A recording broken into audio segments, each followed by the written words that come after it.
Cool.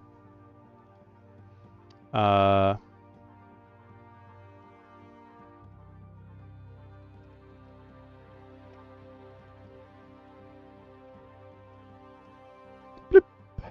Just gonna double check. I finally learned how to do this. Right, it doesn't work here, but it should work in the actual chat. Give me 1 sec just to check and see to make sure we're live on YouTube, and then I'll move it over to Twitch. To my channel. No, I didn't need the ad there though, bro. You could just not do that. That would be amazeballs if you could just not do that. That's all I want to know, man.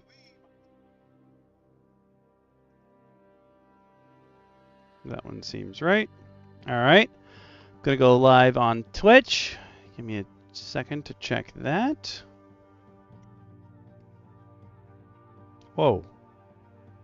Huh? No? Something weird. Oh, they changed the Twitch app. Oh, that's what everyone was saying that they hated. I got you. I got you. Yeah, I don't like it.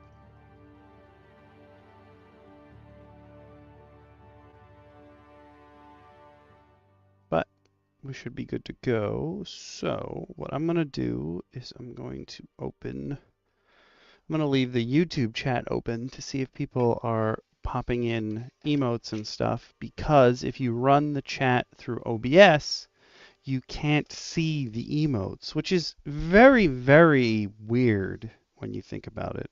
Like, just in general, it's a weird choice. Let me see if I can do it here.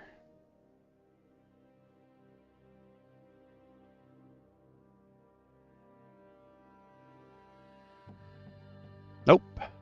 Man, but I can hit this button. That's so weird. I don't get it. So strange. So strange. Oh, they updated the interface. I can see my own buttons now. Yay. Sweet. These are the my channel's emotes. That's cool. I'm gonna do the same thing on Twitch just to make sure everything's cool. We got a bunch of Twitch emotes as well that are slightly different than the YouTube emotes. I suppose I could also put Murmur and the raccoon on YouTube as well. I might do that at some point. But those guys are all running fine.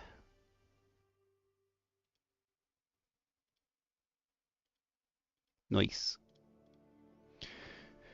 Everything seems to be up and running, which is good. One thing I will say before the rest of the crew gets in here, I just want to give a shout out to DM Bacon. Even though he hasn't been attending the streams lately, him and who I refer to as the Whale Pact, which is like a friend group that he knows from school that I got added to, because we went to different schools.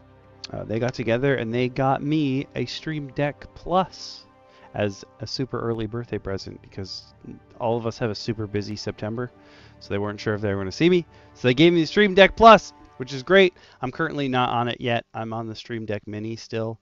I haven't had a chance to like open this up and mess with it yet. But I do have this, which has more buttons, meaning I can do more things, and there's more information displayed and other stuff. So I'm hoping to make the best out of this. And it's funny because I was thinking, you know what? It would probably help me as a streamer, as a content creator, if I got a bigger Stream Deck. And I'm not sure yet. Like, I haven't gone in and messed with the settings on it yet, because I haven't even plugged it in and started working on it yet. But I'm not sure what exactly you can set the dials to, but it'd be cool if I can set at least one of the dials to the jukebox account, so I can edit the music that way instead of going in and manually messing with them. That would be super cool. But it is something I will have to figure out at some point.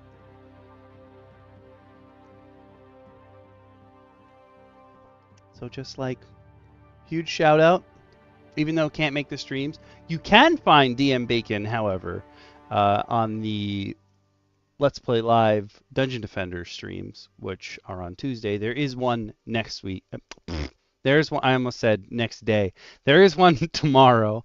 I can English, I swear. There's one tomorrow. We're going to see if we can beat that 6-man stage.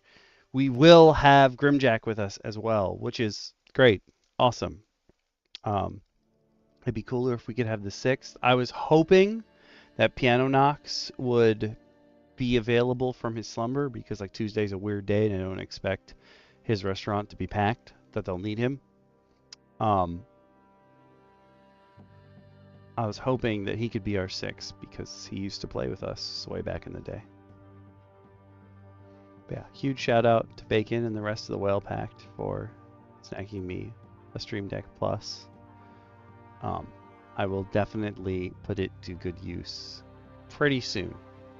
Pretty soon. I did want to get that at least out of the way before we start for the day. I also am starting to ask this more often. If you're a YouTube member, you've seen the videos early, but I would love to hear what you guys want to talk about. So feel free in any of these kind of videos to leave a comment being like, oh, I would love to hear about this, or oh, let me check this out. That would be awesome. There's also on Twitch, if you are watching, you accumulate passed down lore, which is like my channel currency. And one of the things that you can redeem it for is you can suggest a piece of homebrew. So you can just throw the link right in there, and eventually we're going to take a peek at it. Again, we're not worried that we'll ever run out of content because there's so many minds all across the internet that have come up with such great stuff that like we'll always have stuff to look at. But it's cool if you guys want to talk about something else and get our ideas and stuff on it.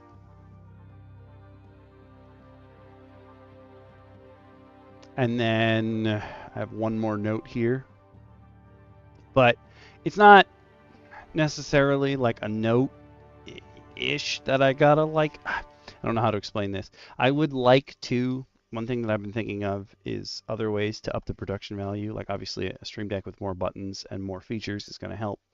But I would like to up the production values, I guess you could say, of videos that I'm doing. And I'm realizing that part of the problem is that I don't have time to set them up in that kind of way. Like when you see, I'm not saying like full-blown skits, but when you see other channels do videos where like multiple people are talking, but it's just one person, they dress up in different outfits and what have you, I would like to get better at doing that.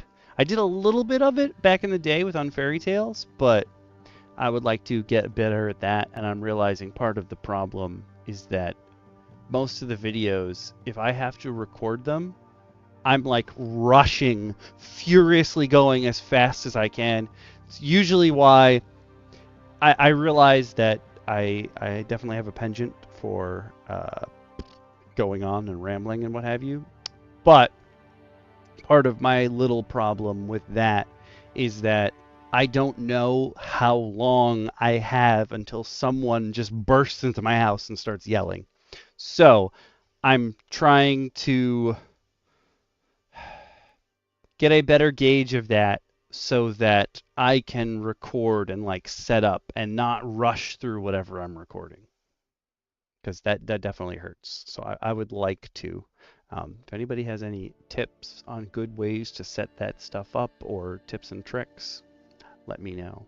I was thinking of doodling on me on a video that came out today. If you're a channel member, will come out in the middle of September if you're not. But it is an episode of Delving into Your DMs. And when I was doing it, I was thinking I could doodle like something about the character on the screen and then have it stuck to me via motion tracking. But I use CyberLink Power Director, and the motion tracking is not very good. So if I did that, it would probably be extremely janky. So I was like, nah, I might as well just change something physically about me. I could even just put on different hats. but I would like to get better at that. I would also love to not have to rush through every single thing that I'm doing. That's why I like these kind of streams, because we could just sit and chat.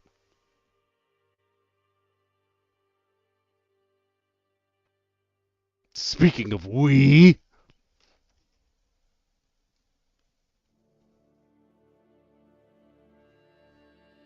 Oh, no, you lit up, but I didn't hear anything.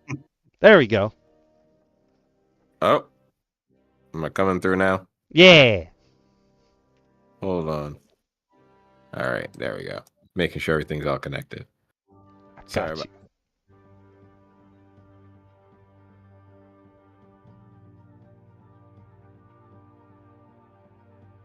you. Oh, wait. Okay. That.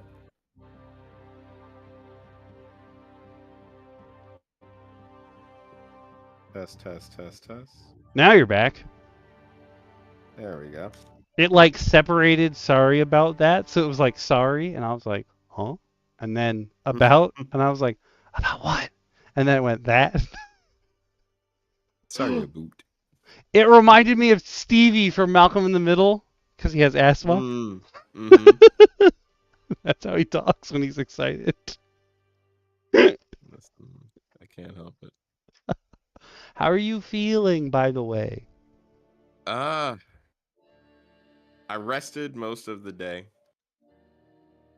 so I could have the energy to be here tonight. Hell yeah! But I am definitely, feeling better. I felt bad having to cancel my D&D group yesterday. On my D&D group yesterday. Oh. But they were very understanding. They were like, because they're also in the same group with my girlfriend, so they're just like, oh yeah, no, we know she's dying, so you must be dying. Oh. Yeah. But I am okay enough to be here. I'm excited to be here Hell yeah. because we are going to be ripping apart more D&D, which means we are going to be really delving into some more madness that 2024 has created. It's sad that everyone's like, I thought that you guys would have known by now what we're into. And Wizards is just like, yeah, we know. But they don't know. They have a loose idea of like how this should work. Mm. And they're like, yeah, we got enough from this loose idea. We can make this work. And everyone's just like, nah, chief. Please don't. It's not working. Um But again, so it's really remember, you have D&D at home. You don't technically have to go with any of this new stuff. You could just stay with what you've already got. exactly. Never forget the joys of having D&D at home, folks. Okay. The wondrous majesty that is D&D at home. I don't need my 0.5 right now. Hey, maybe like in the future there'll be like the D&D historians will be like, "Oh, yeah, 5.5e everyone loved." But right now, doesn't seem like anybody's loving it. Hopefully, it comes to the same level of love that 3.5e had.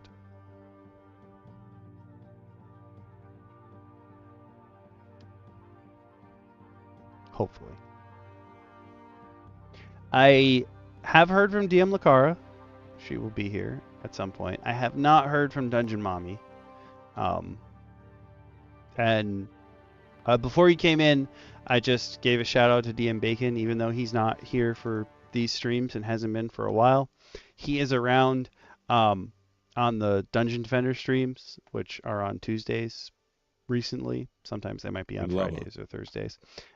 But him and the Whale Pack gave me my birthday present early because they weren't sure when they would if we would see each other in September, and they got me a Stream Deck Plus, so I'm gonna have a lot more buttons and doohickeys to fiddle with during the streams. Oh yeah, that's actually awesome. Doohickeys. I love them. And it seems like they love you. And we all love you. That's why we're here for DM Roundtable. And that's why you're here to listen to it. Yeah. I wish there was a way to like make like the heart emotes. There must be a way on Twitch. I just don't know how to do it to make like the emotes fly across the screen a whole bunch. On YouTube, it's super easy when you're running a stream. You just hit one of the buttons, and then it's like, here's some emotes. I don't know how to do that on Twitch. There's so much I don't know. You're but a fledgling. But a fledgling. But a fledgling. How are you doing, DM Lacara? I am alive and present. How are you guys? We are here. We're alive. Alive is good. Sometimes, I guess. Depends. Currently breathing. I mean, to be fair, we're talking about D&D stuff. There are other options. That's true. It is also true.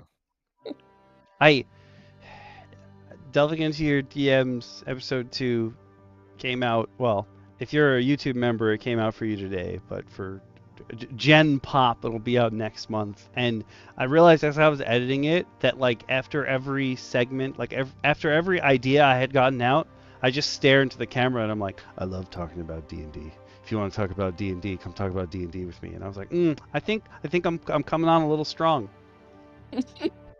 Little creepy. A wee bit potent. But I think the energy necessary is there. And really, who in this community is not a little intense? That's also very true. That's yeah.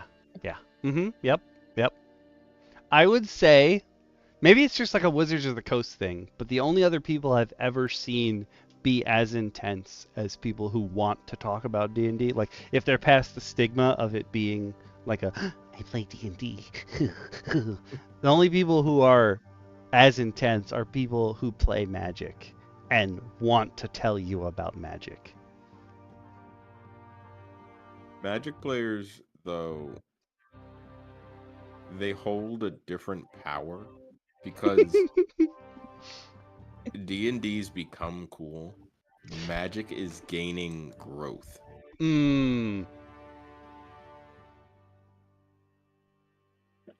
So they're not quite cool yet. Okay, I was gonna say, does that mean it's just bigger but not cool, or I know nothing about the Magic space. It's huge. Magic is huge, and it's got a huge following. It's not difficult to get into. I think the difficulty of it is the length of time it's been around. So depending on the various modes of Magic that are the mode of Magic that you like to play, the format as they're called, of Magic that you want to play, you're either at a great disadvantage or, you're okay. Like one of the formats is called Standard, right? And Standards is pretty straightforward. It's all the current Magic the Gathering sets that they've released for this calendar year, right? Oh my god. Mm-hmm. So it can be a lot of sets. It's a lot of cards. But the idea is if you play Standard, all of your decks are built around the same cards as everyone else. Yes, you're not playing against somebody that's got a special card from like 1995. Right. Yeah. You can. There are modes. There's other modes. Popular ones are Commander. So Commander is the game where you can play with someone from that special card from 1993. It's probably that and what's called Pauper, which is ironic. It's called Pauper, are probably two of the most expensive Oh, because it makes you a pauper. I get it. I think Yeah. inadvertently. But the length of time that Magic's been around, I think it's like almost 30 or 25 plus years of Magic the Gathering that has been around. There's cards that exist. Like one of the most famous cards from Magic is called Black Lotus. It's a legal card for play. No, it's illegal, I think. I think it's actually illegal banned. in almost every mode. But Commander. Yeah. But no one will ever play it in Commander because, like, what? What do you mean you have that? The card retails in some spaces, if it's in its original print, DM Lacara, for almost $1 million. What? People be For a loving their card that nobody cards. can play. Yeah. Yeah. Yeah. Oh, Mhm. actually, I can't. I might be exaggerating the million, but it's something. Let's see. I Currently, thought if you were I gonna go say on, like $1,000, and I was gonna say that was insane. Oh. no, I can get a used one right now from 1993 for $32,000. This guy is selling an alpha that's a 9 out of 10 for $168,500. A guy selling a beta one in mint condition is selling it for about $155,999. So What a bargain. Yeah, what a So as bargain. you could tell, You could um, buy a house for Uh-huh. that. Uh-huh. and the This is crazy thing like, is, oh, people who yeah. had these cards over time, there's other cards that are similar to this that are super expensive and hyper rare, and they do all these crossovers now with different things. Those cards, if you've become a collector over time, selling those cards will probably pay your mortgage. Mm-hmm. Mm-hmm.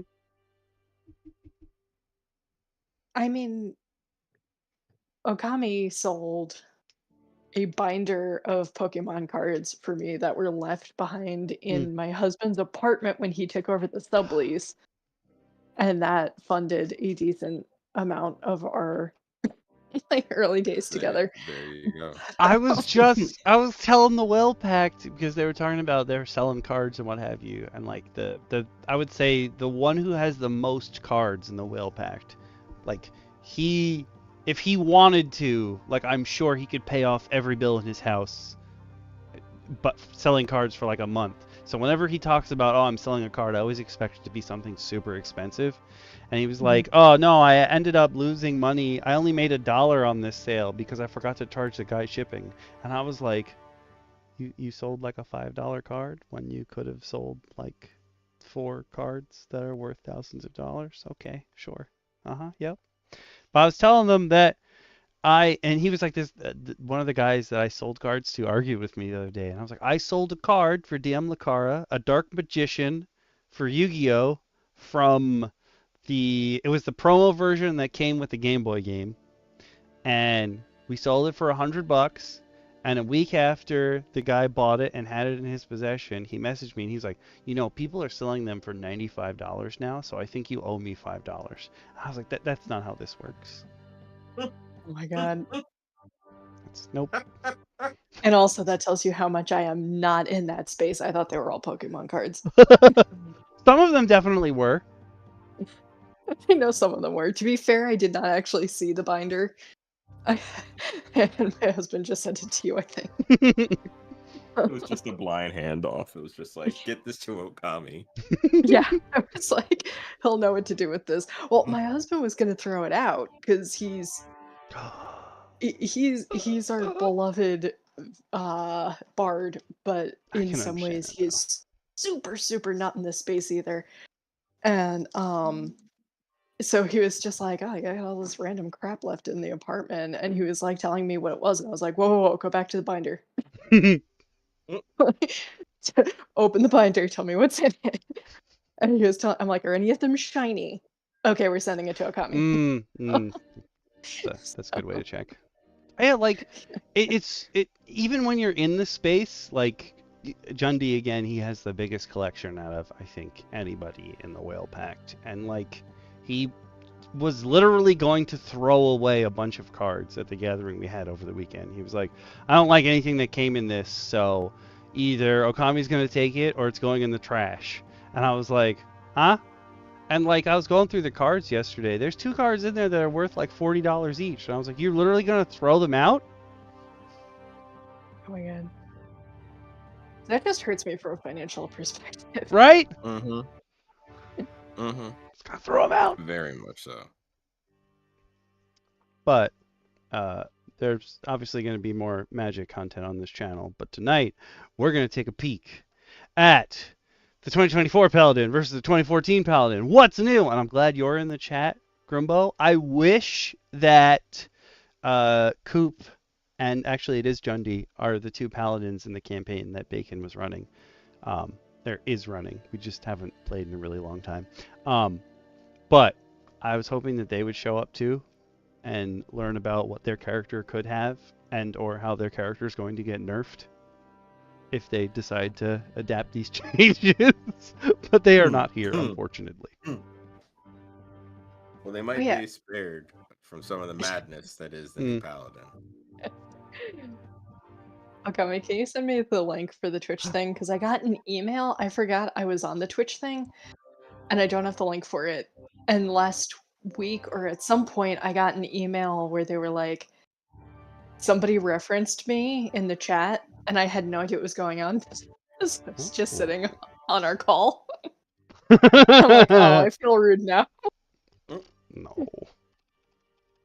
I may not be anywhere else on the internet, but when I'm here, I should at least be here. Oh, wait, no, I Thank can you. just give you the pop-out link. That's easier peasier. That is easier. Oh, actually, yeah, that's actually the perfect thing. Blink. Oh, Thank you. I tried to just pin the link, but instead I accidentally pinned Grimm's comment of what forced rarity. Yes, that too. But for those of you on Twitch, if you are watching, now the link is pinned for the next 30 minutes to follow along with us if you would like to on the What's New article for Paladins. It'll be pinned for 30 minutes, but it's going to be there so you can just scroll up if you come in later. Like if you wanted to watch the video, for example, which we're not going to sit through because they're like 20-30 minutes long. And ain't nobody got that kind of time, so we're just going to read an article. Yeah, we're just going to talk about it for 2 hours. Yep. Welcome to DM Roundtable. Oh Exactly my. what we do. Oh, I just scrolled down to the first part. Okay, this one is definitely a buff, and this is a specific problem that Grimm has. Not to make it a bonus action. Yeah. I can't mean, do this anything! I feel like, yeah, no, this I feel like is a no-brainer. I have no problem with that. I do have a problem with that painting they have, because that thing is creepy. Yeah, I've never been a fan of the holier than thou art Paladin style for the Aasimar, because their glowing eyes and flowing red hair here makes them look more demonic than holy. Yeah.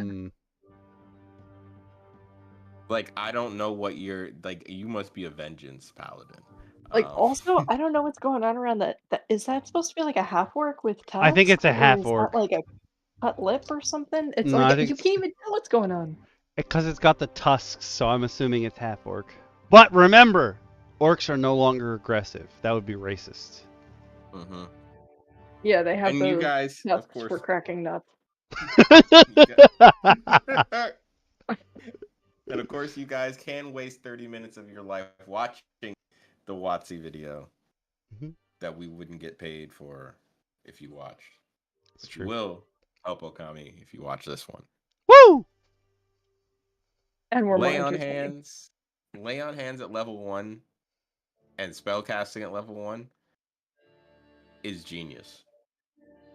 Yeah. Lay on hands being usable on the undead and constructs. That's very interesting. Also, now they can remove poison, but I feel like if you adopted the rule that if you spend 5 points of lay on hands, you can get rid of a disease or some malady affecting a character. Like, If someone was poisoned and they said, I'm going to spend 5 points, and be like, well, you can rid their body of poisoned. Yeah. I saw a system that allowed the amount of lay on hands points, it tripled them. And at certain levels that you would have been able to cast a spell like Lesser Restoration, you were able to use Oh. the equivalent amount of lay on hands points as a spell to cast it. So, like, if you wanted to use Lesser Interesting. Restoration, which is a level 3 spell, level 2? No, that's gotta be 3, right? I will Lesser find Restoration? out. It's 2 or 3. All I But know if you is that wanted to lesser cast, restoration can get rid of lycanthropy because my players argue about it all the time. if you use lesser, if you wanted to use a Lesser Second Restoration, level. okay, second level, you could burn essentially, I think it was like 4 points Mhm. of your lay on hands and heal a Lesser Restoration from your lay on hands. And I always thought that was a cool idea because there should be more to it, especially if it's a divine light kind of thing. Mm. Yeah. I like to think of them having a little bit more power in their divinity. Or just like, again, when you're running a paladin, they don't necessarily have to be tied to a god or goddess. It's just their powers based on their oath. So it could just be this person believes so much that they're enacting miracles. Like they're forcibly changing the world around them with their beliefs. Oath of the Commoner. They believe they are so common that they're powered by their oath. Commoner built with the Oath of Commoner Paladin. I'm down. So good. So good. It's that flavor. I don't know. Ooh, what were you gonna say? Oh. Yeah. And I don't like taking the. I mean, the whole connection to the god and goddess is like that's like saying that you don't have to believe in anything to be a cleric. Like, come on. I think the idea is clerics have to have a god or goddess because domains have rulers and Uh, clerics pull from domains. mm, Mm. So it's like in order for them to gain to be a cleric of said domain, which is how they're all flavored, they have to worship said god or one of the gods of said domain and follow their rules. Because, like, if you take something like a god of forge for dwarves, who's I believe Mirrodin Yeah, that sounds right. in the Forgotten Realms, others use Gond, mm, but they're both gods of the forge, and a domain cleric can pick from each one, but they have to have said god that they worship. Whereas paladins, I guess they're really trying to say it's you're divine, you're holy, but you're kind of almost like a justicar or like a vanguard of your faith, where you're not necessarily you're not necessarily connected to God, but you're blessed by him, I guess is the way mm. they want to do it. Like you're a champion of this ideology now. So you're bolstering the ideology. That's the Yeah. that's the only reason I could think they've always used charisma over wisdom as a stat as well. Mm. Hmm. Like paladins could be leaders, really, if you wanted to change them to something.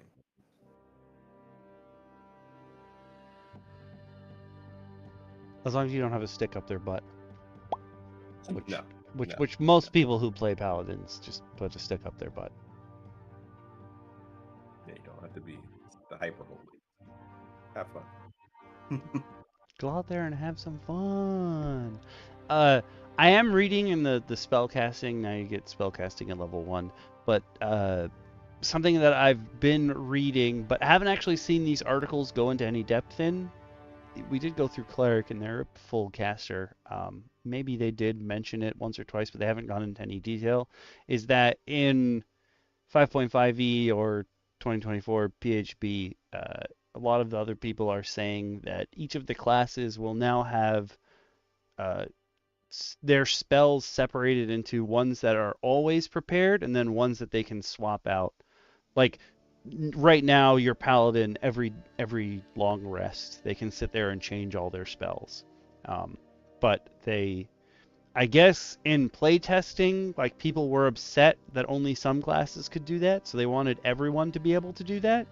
But depending on your class now, it's going to be a set number of spells that you can swap out.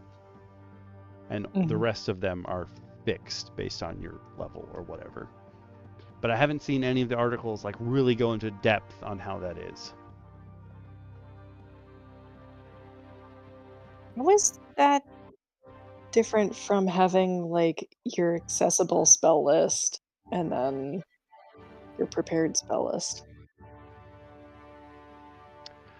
In this case, it'll be like I don't know because no one's gone into depth about it, but there's at least one slot for everyone that will be prepared, and then the rest are like always on.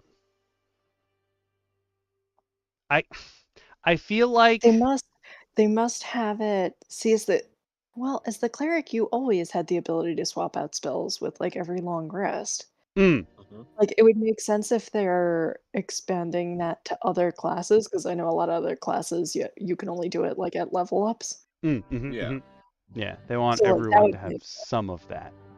Yeah, but for cleric, I don't really see how that would be a change. Maybe it's not. Maybe it is just Yeah, maybe for cleric and paladin, that's why we haven't seen it yet. Maybe they don't need it because they can change their spells every day. I'm looking at the chat.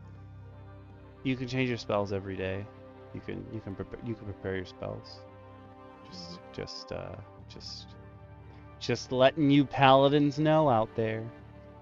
And it's not even coming from me, the DM. It's coming from the players who will murder you. Yeah. Yeah, no, that's just literally accurate. Murder is on my agenda. Are you telling me there's no combat spells on this prepared spell list when we're going into the greatest fight of our lives? Quotes from my table.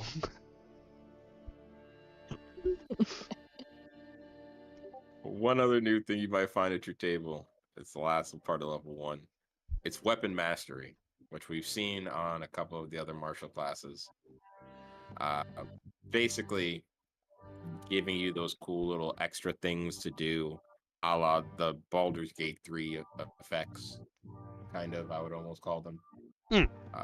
Giving weapons additional features and abilities, which is really just adding flavor that already could have existed, and giving it purpose. But you get past that, and you get to level 2, where you now gain a fighting style, which are now feats in 2024 D&D. And I kind of was wondering how you guys feel about them being feats versus just gained abilities now. I don't mind them being feats because the intention here is now that anyone can use them. It's just the martial classes will probably get access to them at different levels than other people. But like, if you have downtime in your game, usually the DM will let you learn a feat and what have you. But even before they were officially classed as feats, I still, like the way my campaign runs at least, if there's an ability that someone has that they could potentially teach you, like I just use Sildar's parry as a example, like that's clearly a skill that he's learned over time. He's a veteran warrior and he knows how to put his sword up to mess with someone's incoming attack. And I feel like a lot of the fighting style stuff is stuff that like any character should have been able to learn in the past, but DMs have been like, oh, the book doesn't say that, so I couldn't have had my players learn this. Yes, let's blame WotC for a DM's inability to invent. Yeah. It's that kind of lazy thinking that got us this PHP. Yeah, a lot of this PHP at that. Yeah.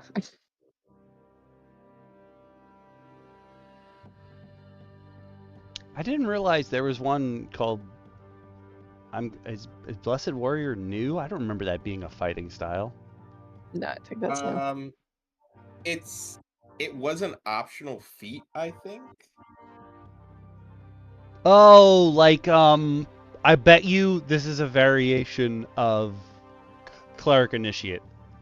I think it's one of the. I think it's existed the entire time, but it's kind of one of those things where you can't access it unless you select it as an optional feature, kind of thing.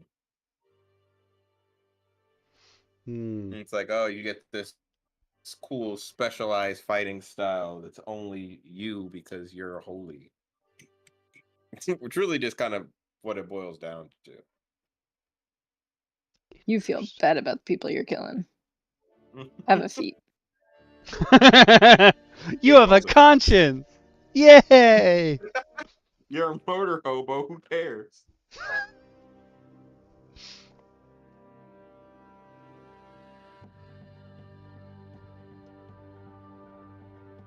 But now we come to Paladin Smite, which is a pretty big change. I didn't even realize that they changed it to Paladin Smite because they don't want you to think you have to be holy in order to use it. But it's also a spell now, which I guess you could take or leave. This means that you can't. You're using the spell. It's not like you can just use your attacks and then add it on for damage whenever you feel like it. You also can't do it more than once a turn now. Wow. I thought Divine Smite kind of worked like a spell already. Originally it did. As long as you connect, you can say, I'm going to add Divine Smite to it. So it's kind of like an add-on. Mm-hmm. But now they're like, nah, bonus action, just once per turn. You're giving too much damage. But let's face it, like the most common usage of Divine Smite currently is I got a crit. I'm gonna add more. I'm gonna exploding dice this crit.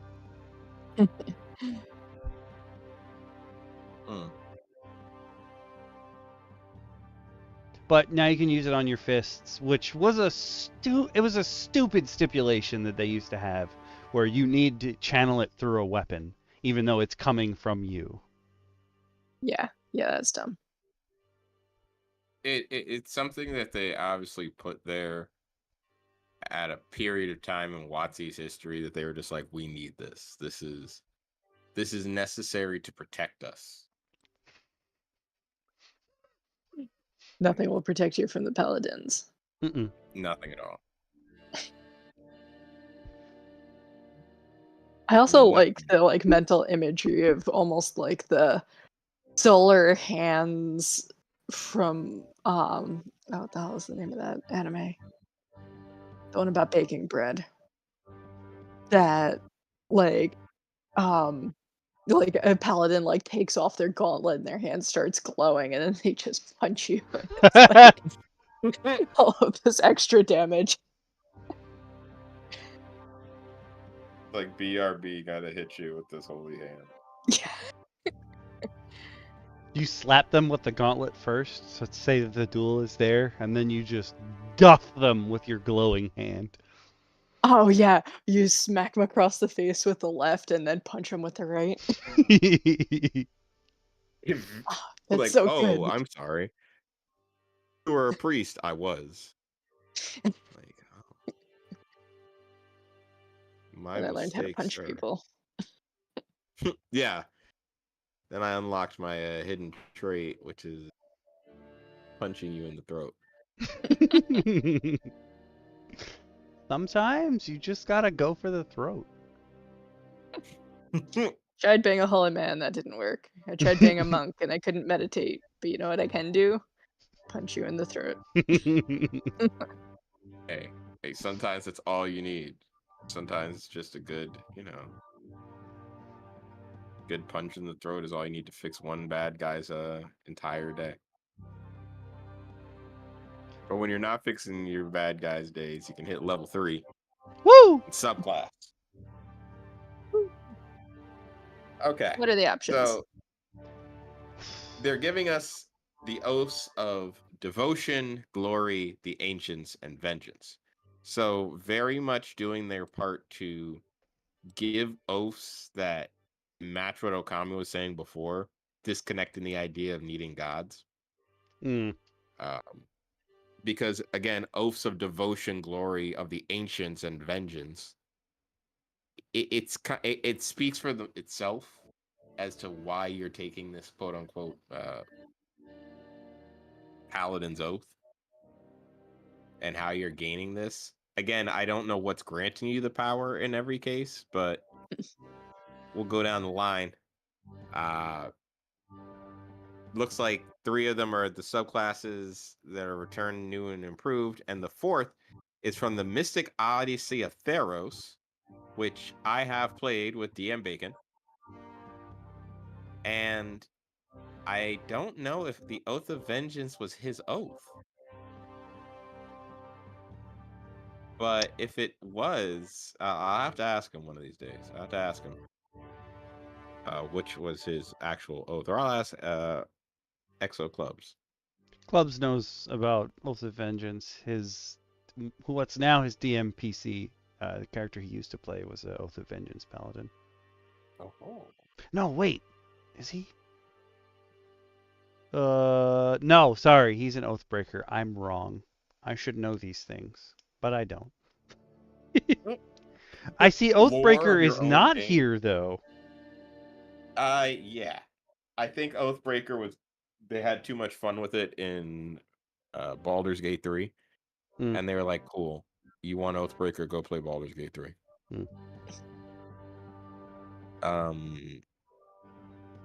Starting with Oath of Devotion.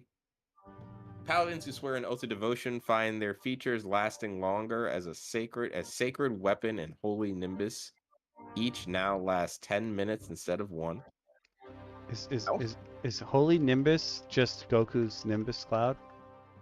I've never heard of Holy Nimbus before.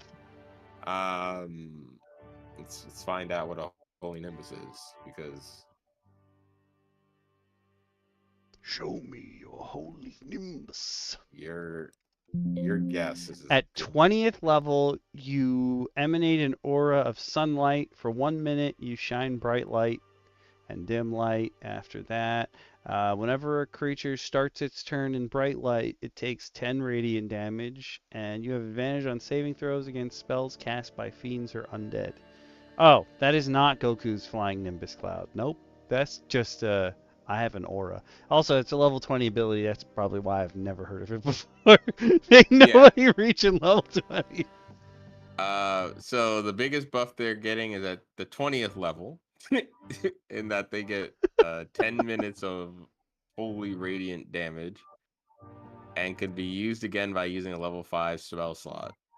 Level 5 spell slot. Wow. So they're getting a lot more spell slots now being starting casters. Interesting. They're probably only going to have 1, though, because that's their max level. Unless it changes, because they're now starting at level 1. Originally, a paladin didn't get it till what, like 5th level? Or 3rd level, right? 3rd, when you chose your subclass.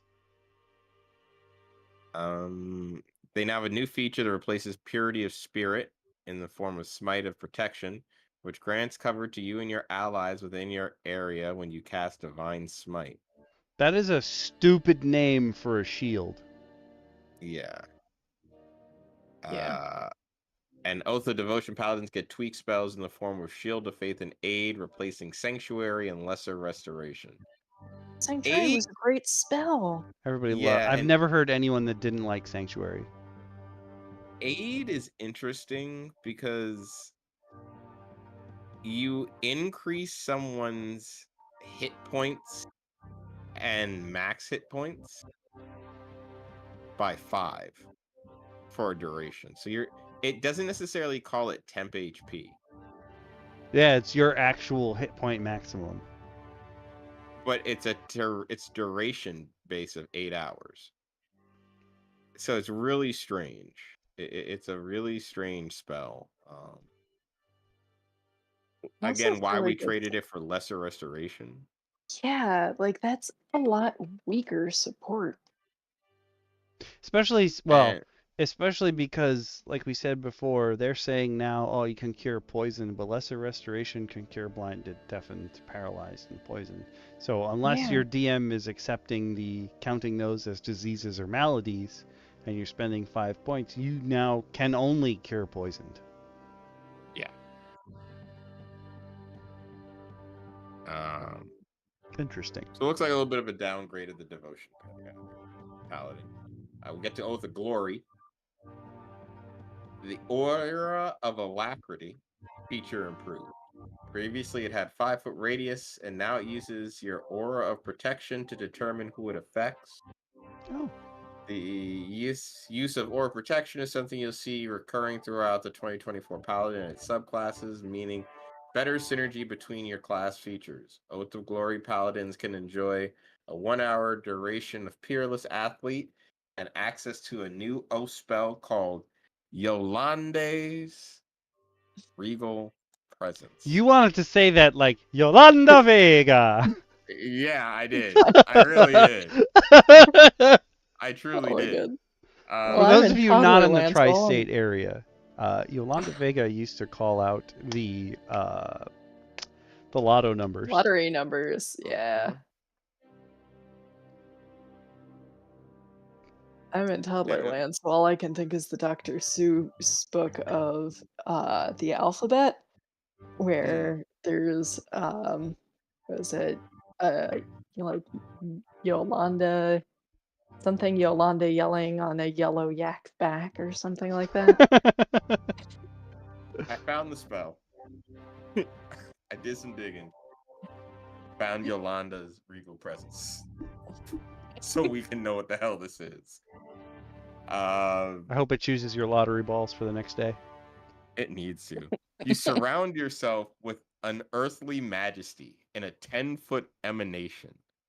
Whenever the emanation enters the space of a creature you can see, and whenever a creature you can see enters the emanation or ends its turn there, you can force that creature to make a wisdom saving throw. On a failed save, the target takes 4d6 psychic damage and has the prone condition, and you can push it 10 feet away. On a successful save, they take half as much damage. A creature can only make this save once per turn.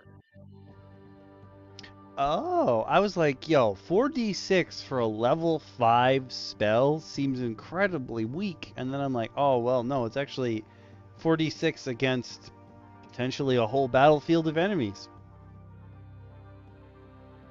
Yeah, that's not bad. It's not bad at all. I don't know why Yolanda has this. Yolanda has this, but I guess you got to really protect those lottery numbers. One of my favorite D&D memes is, okay, so whenever the developers make up a new spell, it's always written with the same naming convention. It's name, adjective, and then noun. And then the next line is, in this essay, I will prove that Mike's Hard Lemonade is a spell for Dungeons and Dragons.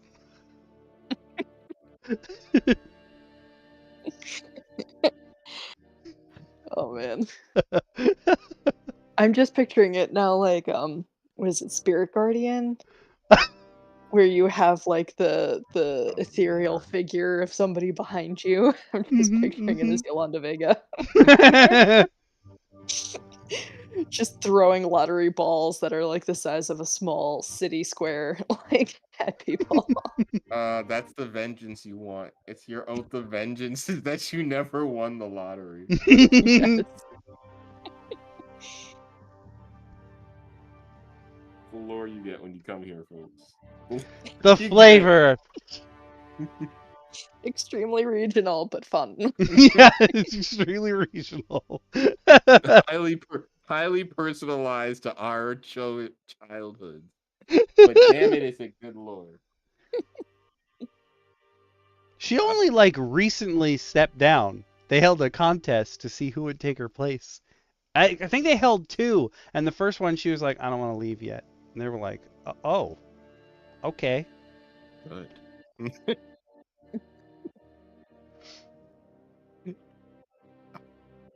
But moving on, if you're not using Yolanda's Vegas Regal presence, again, I'm not gonna let that go. You can go Oath of the Ancients. One of the biggest upgrades to Oath of the Ancients is to Undying Sentinel, where the 2014 Oath of the Ancients Paladin would simply go to 1 hit point. The 2024 version instantly regains a number of hit points equal to 3 times your Paladin level. All right, so you don't die. Come back That's what I'm stronger than hearing. ever. So, one thing I'm not seeing that they've mentioned here is that technically, if you look at the original version of Oath of the Ancients, it's supposed to be only available to elves. And again, like that's what the book says. But like in the campaign that clubs had that Shin and I played in, I was a dwarf and I was an Oath of the Ancients paladin because all I cared about was the land. Like you don't have to. It doesn't say necessarily here that they're still going to have that stipulation, but with only 4 classes or subclasses, if they keep that stipulation, it's going to be incredibly stupid. Mhm. At least early on. I think if it's something that they want to do later, where that like they have specialized maybe like some PHBs in 2024 for like 5.5 or 1 D&D, however they want to flavor it. Maybe what it'll be is that they'll have entire books dedicated to each class, like race, and their specialized subclass. That could be done, and I could see that happening if they wanted to maybe do it a little differently. The devs did say already, this is I guess pertinent knowledge to some of our listeners, that they're not adding Artificer in the PHB, but it will come in updated in another book. And I'm like, oh, you guys suck. Why would you do that? It's become such a popular class. It has, but I They're have my gripes with saying, Artificer. yeah, they're saying their issue with it currently is that it doesn't work on every world. So they want to re-release the class so that anyone on any plane or world can use it. I was like, I mean, that's what your player and your DM is for. Like, you can flavor anything any way you want. They're not going to yell at you. No, I agree. Yeah. Yeah, it's like in the world I built, there are no druids. But I told everybody going into it, look, if you want to make a druid, like we'll work on it. Like there's like stuff I will tell you, ways we will like work it out. But like as you know it, there aren't druids unless you want your background to be somehow some hidden druid thing. But like that's what conversations are for. Mm-hmm. And then you guys met a druid. I think I got bit by a druid. Maybe. Question mark. That's a statement I don't think I've heard recently. He was a You were-deer. potentially I had way too much fun with the were-deer. You may have gotten bitten by a druid's sacrifice. Oh. Not by a druid themselves. I don't know if that makes me feel any better.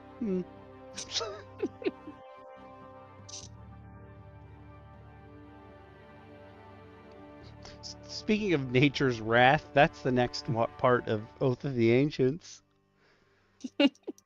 Oh yeah. Ow! Now affects each creature of choice within 15 feet.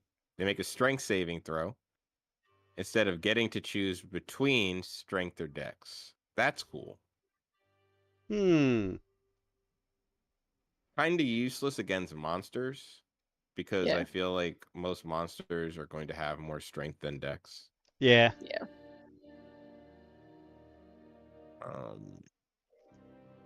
But could be cool against enemy humanoid types and enemy NPCs, because that would be kind of interesting to see how you then flavor it to use it against maybe, you know, the mages all Yeah. around you, since you're choosing who it affects. And then the last part of it is Elder Champion has seen some love, requiring a bonus action, and can be refreshed with a level 5 spell slot. Elder Champ. I was like, let me look up Elder Champion, and it didn't come up, and I was like, oh, that's not helpful. Thank you for that. Thank you for talking about something nobody's ever heard of. I'm Yeah. sure it's the level 20 ability. It is. Elder Champion. At 20th level, you can assume the form of an ancient force of nature, taking on an appearance you choose. For example, your skin might turn green or take on bark-like texture. Your hair might become leafy or mossy. You might sprout antlers or a lion-like mane. Using your action, you undergo a transformation. For a minute, you gain the following benefits. At the start of each of your turns, you'll regain 10 hit points. When you cast a Paladin spell that has a casting time of an action, you can cast it as a bonus action. And enemy creatures within 10 feet of you have disadvantage on saving throws against your Paladin spells and Channel Divinity. So you turn into the Jolly Green Giant. Mm. You yell at somebody to eat their damn beans. And you can do this as a bonus action. And refresh it with the level 5 spell slot. Seems like they're going for that with almost all of them. Like whatever your level 20 ability is, burn another spell slot. Mm-hmm.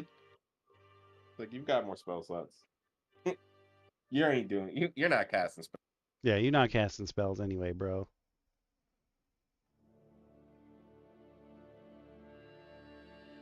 Does this make paladins like full casters?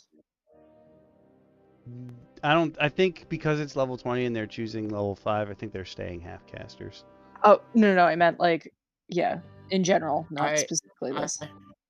I think, honestly, I wanted to see how they do Ranger, because Yeah. that's the equivalent. That's always been the Paladin equivalent. Yeah. So I'm very curious to see how they're doing Ranger now, because I think that's going to tell us how half caster classes are going to. Yeah. Yeah, because like getting it, I get that they're only going up to 5th level spells, but like they are getting it at level 1. Yeah, and if they're getting multiple 5th level spells, like 2, maybe 3 5th level spells, and stopping there, okay, fine. But why the onus on them reaching such a high level of spellcasting now? And if it is gonna make, and it seems like they still want them to be the mixed or heavily relying on their martial abilities. So I'm not really sure what. I guess, like I said, like we said before, no one's using your spell slots for any kind of spell casting as a paladin. Yeah. They just want to give rare. you more. You just want to burn divine smites when you have exploding dice. That's your job. I will spoilies for rangers. Like they're saying a whole bunch of these things are spells that you're always going to have prepared when you reach certain levels. Ranger's going to start with Hunter's Mark, and it's always prepared. They just want Ranger to Hunter's Mark one guy every combat, all the time. It's pretty much what they do. Yeah. Yeah. Yeah. That should have been an ability and never a spell in the first place. Yeah. That's like it's like Eldritch Blast for a warlock. Like there are some things that you just do. Mm-hmm. If you Eldritch Blast. like, I'm pretty sure if I had a first time player playing a warlock and they sent me their character sheet and I didn't see Eldritch Blast on there, I'd fix their character sheet for them. Yeah. It's like, I'd be excuse me, like, I'm hey, sorry, you're doing it wrong. yo, I love your character, I love the creation, I love everything about it. You just forgot something. It's like, oh, what's that? Eldritch Blast. Oh, I actually wanted to make it. No. No. No. No, you Whatever don't. Trust cool me. lore you cooked up to why you don't have Eldritch Blast, it's vetoed in my campaign. You are have going to be Eldritch so Blast. frustrated in 2 days. Yeah, if you don't have Eldritch Blast, you're losing You're not a out on warlock. so many invocations. Like your choice pool just shrunk by like 75%. If you don't have Eldritch Blast, just re-roll a sorcerer. Because you'd be better off. Although I have to say, we were in a campaign for like 5 years with a warlock, and I think the number of times that she successfully cast Eldritch Blast, like that actually like landed on somebody, I could probably count on one hand.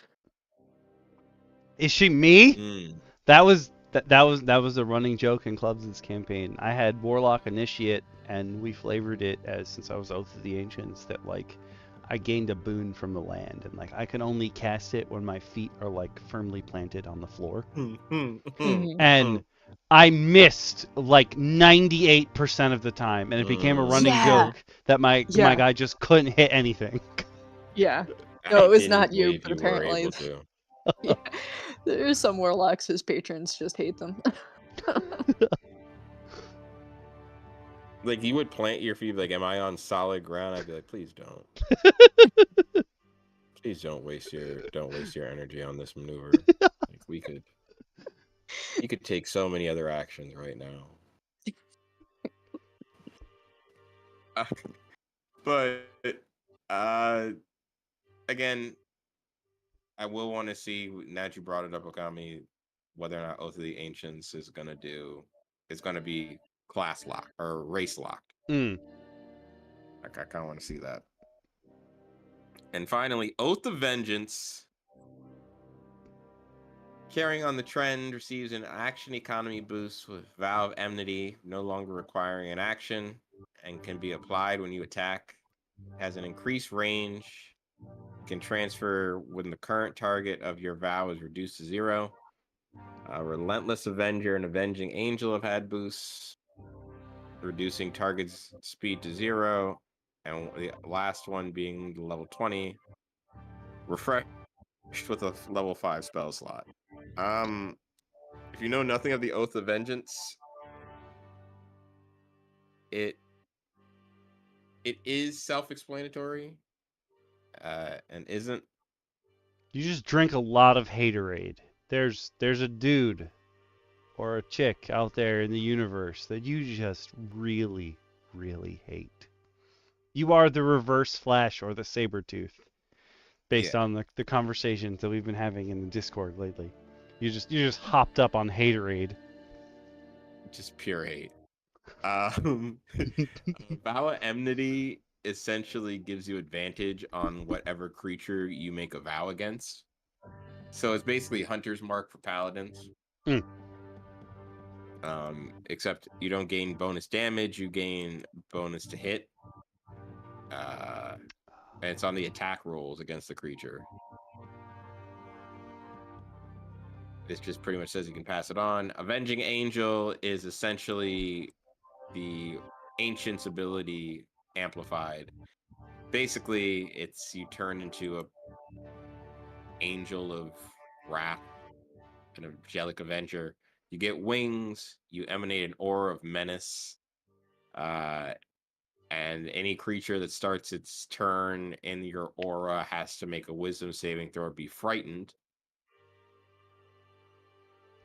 And now you can just essentially pop that in more than once, I guess, in a fight, or in a dungeon. Hmm. But again, I think we keep saying this. You're putting a lot of onus on us as DMs letting our players hit level 20. Yeah. Level 20, and you want all of their stats to be 30. I don't know about that one, Chief.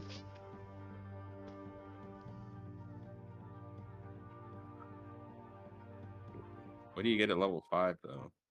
You get You get Faithful Steed. Now you can always use Fine Steed, which, to be fair, I feel like the average person playing a Paladin just prepared Fine Steed one day and was like, horse!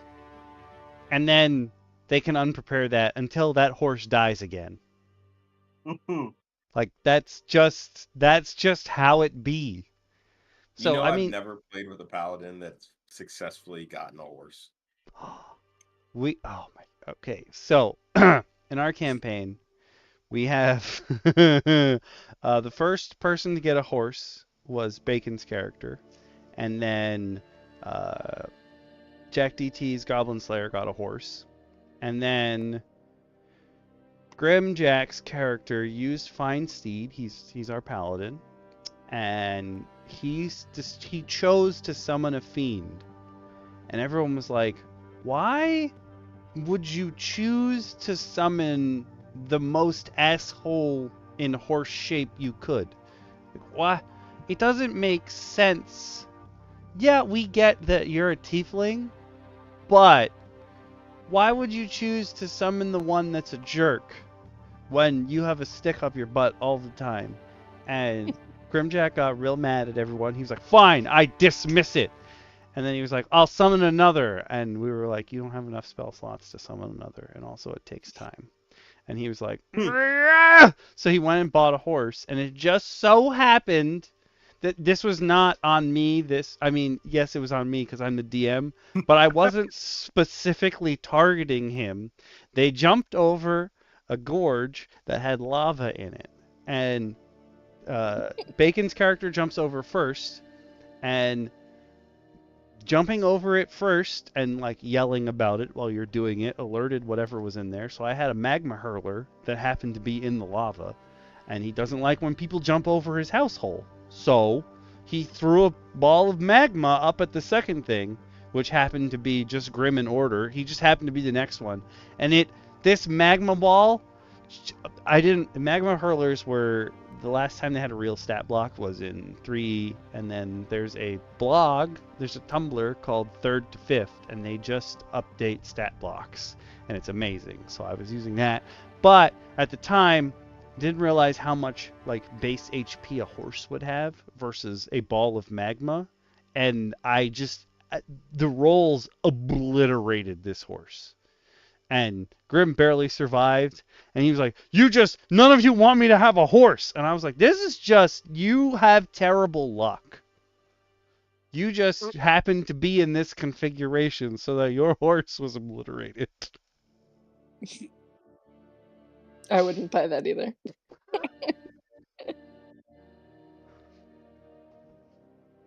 I feel for him, but at the same time I don't, because It's okay. He cast Fine Steed again, and now he has a celestial horse that he chose to make blue, so it stands out because his horse is blue. And he insists on feeding it even though it doesn't need food, which is kind of cute, all things considered. And this horse hasn't been blown up yet, so that's good for him, I guess. progress. But I also see that they're giving you your own stat block for the steed, because normally it's a war horse. And realistically, the only thing that separates a war horse from a regular horse is that because it is specifically a war horse, that means if you read the rules the way they're intended, specifically because it is a war horse, it should get its own turn. It is trained for combat and with its rider. But this one obviously is probably going to be the same, except it has some buffs over a warhorse, which is cool. I don't know how you can be more suited for combat than a warhorse, being that it has its own turn and does its own thing. But okay, you do you, Watsy. Obviously, you get an elk or a mastiff.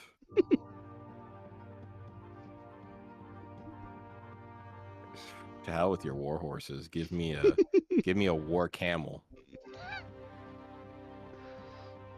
Camels are mean.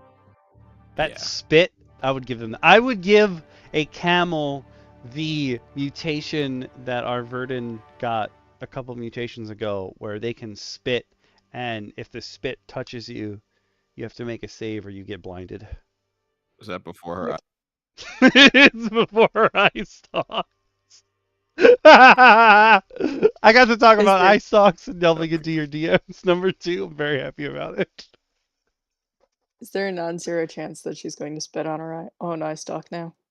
Oh my god. Maybe. Oh, I didn't think of that. I haven't thought about that in a while. She has spit one time. Ah, man. She should spit more often. Part of their thing where they were gonna set her up pretending to be someone else, yada yada. She was like, "Oh, I've got it, guys. You send me over disguised as this guy, and when I get close enough, I'll spit in everyone's face." And they were like, "I don't think you have enough saliva or mucus or whatever that is to spit in like 30 goblins' eyes in a millisecond."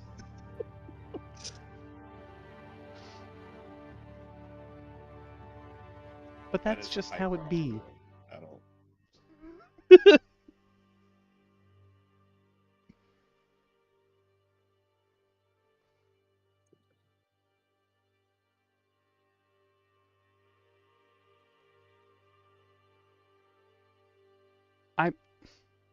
Okay, so I read to abs your foes, your level 9 ability. You can spend your channel divinity to target a number of creatures equal to your charisma modifier and force them to make a wisdom saving throw. Huh? Should that not be charisma saving throw, since that is your ability? But whatever, okay. On a failed save, they get frightened by you, and while they're frightened, they can only move, only take an action, or a bonus action. Whoa, that is incredibly powerful.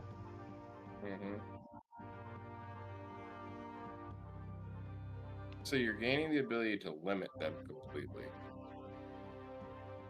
This is like almost like a Stone Golem slow field. Except you pop it and you can potentially get 5 guys. Now I'm hungry. That's not what I meant.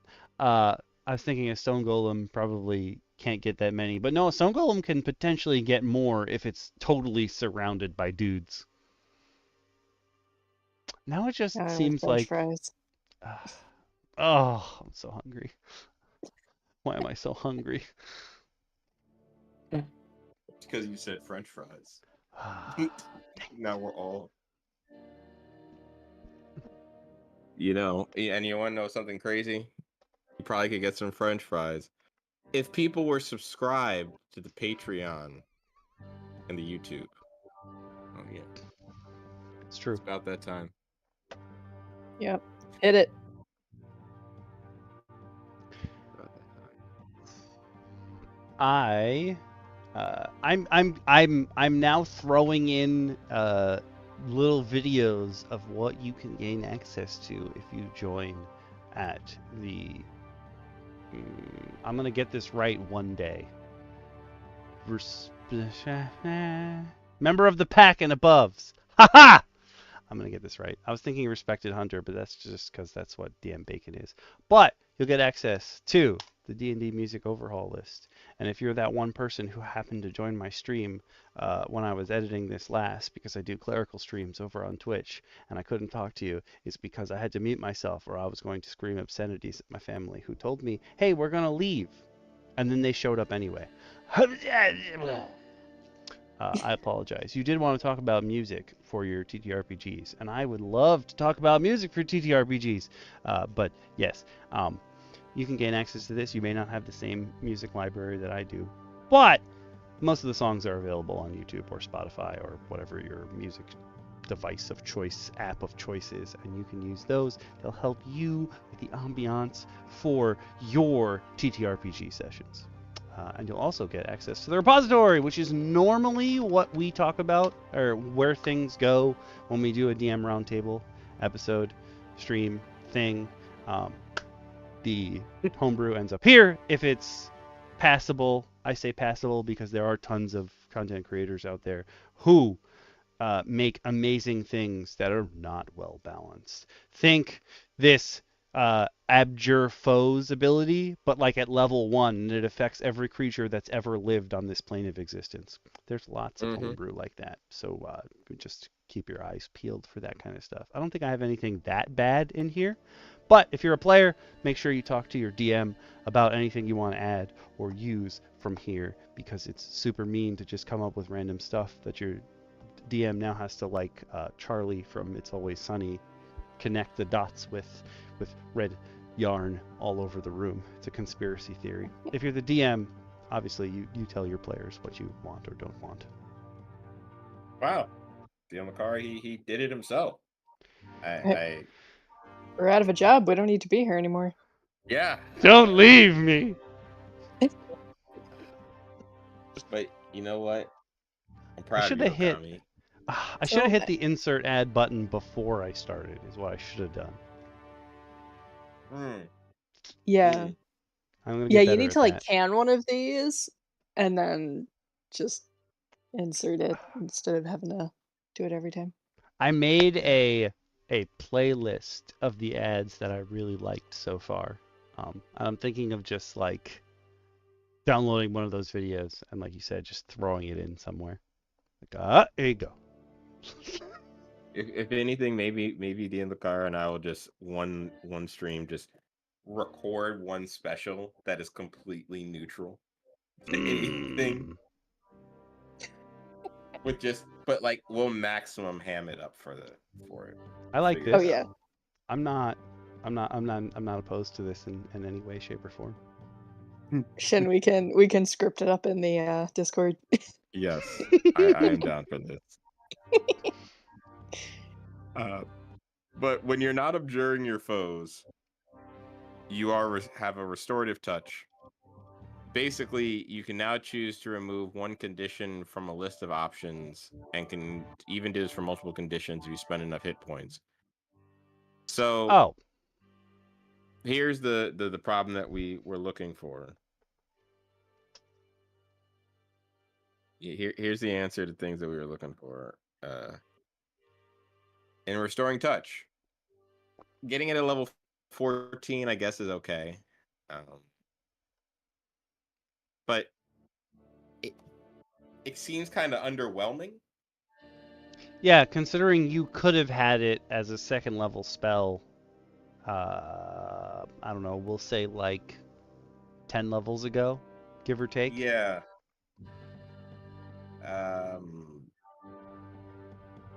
It doesn't make sense with them forcing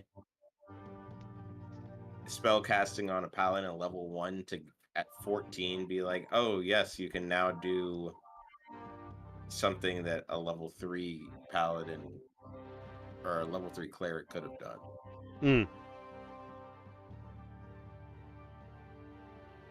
So really not really anything to say there, I think. And then of course your epic boons at 19. Woo! They suggest the boon of True Sight, which gives you True Sight for 60 feet and an ability score increase of 1 up to a max of 30. That's interesting that it's not like a specified ability score. Just that one specifically, because, like, I don't know. Obviously, you could put in whatever you need that ability score point for, but I'm just like, who's going to choose something like charisma? But then I'm like, oh no, that's good for their class, but I guess it's a charisma and that your eyes are now absolutely gorgeous, captivating. But that's flavor, and we don't. The WotC's not so big on flavor.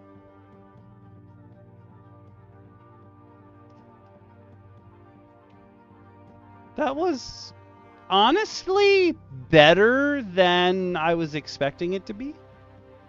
Mm-hmm. Underwhelming is, I think, the word I would use here. Yeah.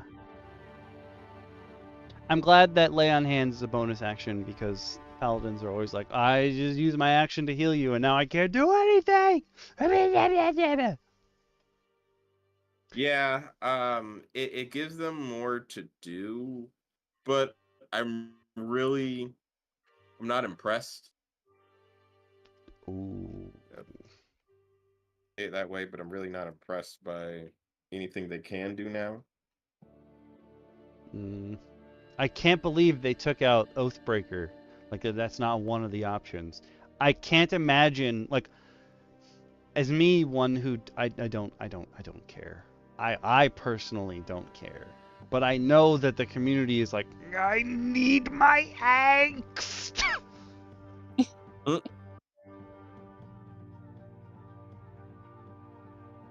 Well, if you want your angst,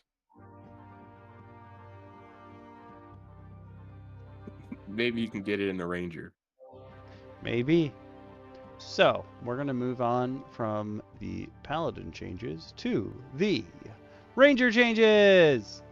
I'm going to get rid of this link, and I will share the link in our chat. And I'm going to throw it up on Twitch. If you're watching us on YouTube, remember that you can get to the links super easily by checking the description below. But for those of you on Twitch, this link will be pinned for the next 30 minutes for your easy access. You can peruse with us, or so you can open up this page and watch the Ranger video later, which we're not going to watch because we're going to read instead. Yay. Mostly make fun of. Yeah, I was gonna say Rangers one for me that's interesting because it was my very first D&D class. I always thought the idea of Rangers was cool because the way the guy at the store explained a Ranger to me at one point in my life was you can use a bow and have a bear maul a goblin's face off. That's good To which stuff. I said, cool, I'll do that. And then I got sat down and explained 3.5e. And that was a mistake. I think I lasted like 6 months, and then I didn't touch D&D again for like a decade. But I have heard I've heard mixed things about the Ranger. I kind of want to see if they did what they did with the Paladin to them. This is one of the few classes I haven't looked into, so I'm going to be very fresh in my reactions to the nonsense. Oh, okay. So you get your spellcasting in level 1, like you do with your pallies. But in this case, they are allowing Rangers to use a druidic focus. Again, we've had many talks about this, where like in many of the games that we play, in the campaign I'm running, the campaign DM Lacara is running, like, sure, you can have your focus. You don't. The idea that you have to carry around a component pouch, especially when, like, the rules, the official rules for foraging and what have you are so incredibly bare bones. Like the idea that you would be going out and like, oh, I'm collecting eyes of newt and bat wings and bat poop. Like, not really likely. So just give them a focus, make it easy, and they made it to them easy. I will say though that this is the first one that says, oh hey, now they have one spell that they can swap out every day. And you'll learn more spells. So I'm guessing that doesn't necessarily mean more spell slots. It just means learn spells are bigger. More options to slide in that slot. Which is okay for the Ranger because, again, your spell casting is supposed to be supplementary than really like a full-blown... Like, if you want to be a full-blown spell casting Ranger, you're a druid. Yeah.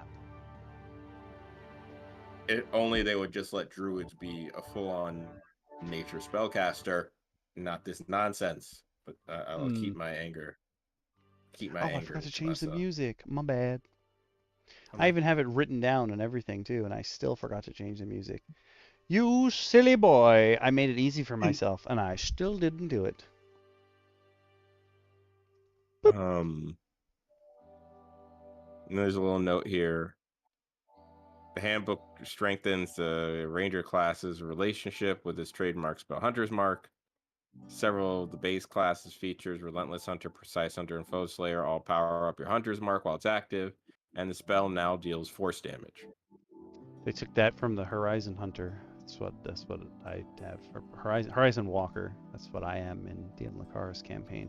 But they're making Hunter's Mark function like we were talking about Warlocks, Eldritch Blast before, where like a whole bunch of their class features sort of build into that. They're making Hunter's Mark the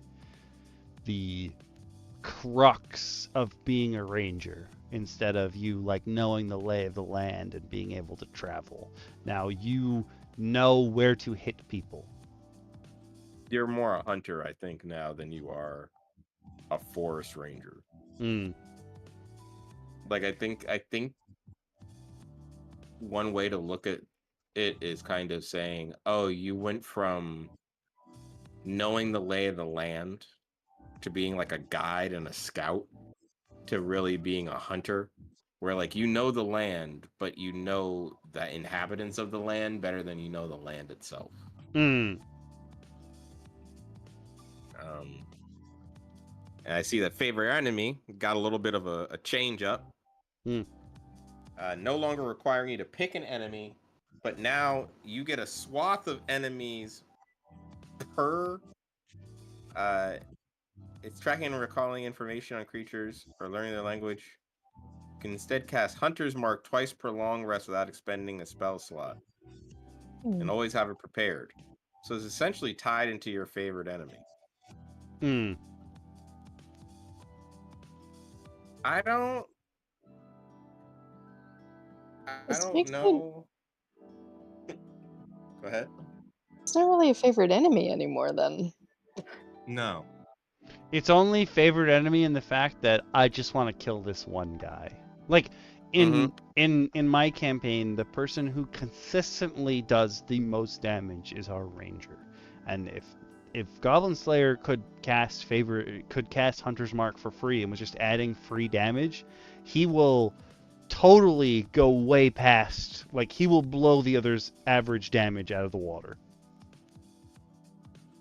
But I think that was that was the cool thing about the Ranger in 2014, at least, was that when you finally fought that thing you were good at, oh man, were you giddy? You were like, oh, I this is the moment. Like literally, you have been preparing for this one moment your entire life. You are Gambit. I'm about to make a name for myself here. Yeah, that is exactly what you turn into.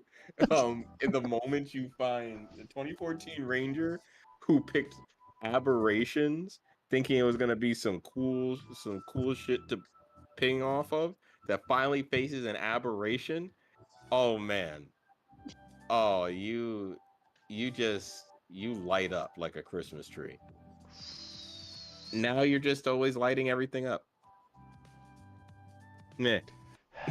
I feel like this is also harder to, because you always have Hunter's Mark and your abilities are obviously going to make it like you're going to deal more damage or it's going to be easier to crit, something like that. It almost seems like your guy just like has a permanent, in other RPGs it would be the identify spell where like you find out somebody's weakness, but it's like your dude just closes one eye and he's like, I know where the chink in that guy's armor is, even though I've never seen it before in my life. Which is, they're kind of like, at least combat-wise, Mary Suing or Gary Stewing the Ranger. Yeah.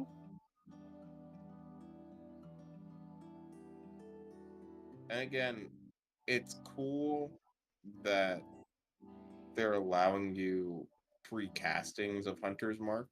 Mm. But I would have rather it just be free castings of Hunter's Mark. Yeah. It's stripping away flavor again. Mm-hmm. Like that was part of the whole play. motivation of the ranger was like what enemy they picked and why. Mm-hmm. Mm-hmm. And now it's just like, you see a guy, you don't like him, you don't like his face. But like Guess what? using that Hunter's Mark to track an invisible enemy. Yeah. Keep tabs on something that's trying to escape. Like that was key. Mm-hmm. Now it's just, oh, it's walking away from me and I don't want it to go away, Hunter's Mark.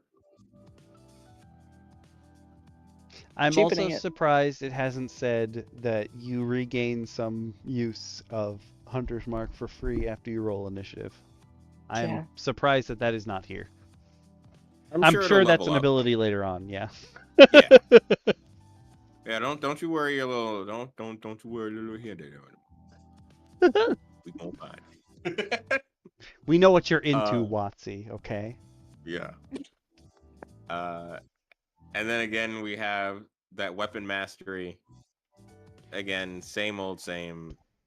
Nothing to repeat there. We've talked about it before.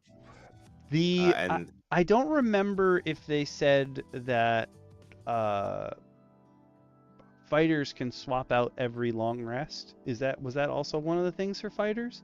Because in the little box for weapon mastery for them it says they can swap out. So like I feel like that, I don't know. If you give it to both classes, like it doesn't set them apart from one another. Yeah. Yeah, I mean, I guess because Rangers have always been considered.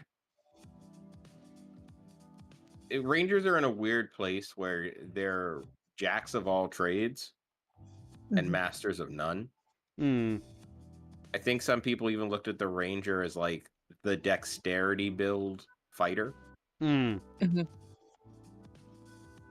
And like in older ways, like if you look at some of the old like creation, like the dungeon crawling RPGs, like the Might and Magic series that used to exist, the Ranger, and in some other even RPGs that are out there in video game form, the Ranger is always the fighter mage versus the fighter cleric. I was gonna say, if they didn't remove you like studying someone, it would make more sense to have this. You can swap them out per day, because in the fighter's case, it's like I know how to use all these. Like your Orlando Bloom in the first Pirates of the Caribbean, when Captain Jack breaks into the shop, and he's like, "There's so many swords. Who would even use all these swords?" And Orlando Bloom's character is like, "I make the swords. I practice with them every day." Whereas 3 times a day by myself. Whereas the Ranger's kind of like, I'm gonna change my weapons to go after this guy, but he doesn't know who the guy is until he's Hunter's marked them. Yeah. Well, now he's always gonna know who the guy is, because he's just gonna walk up, be like, "You look important. Hunter's mark. Okay, you were."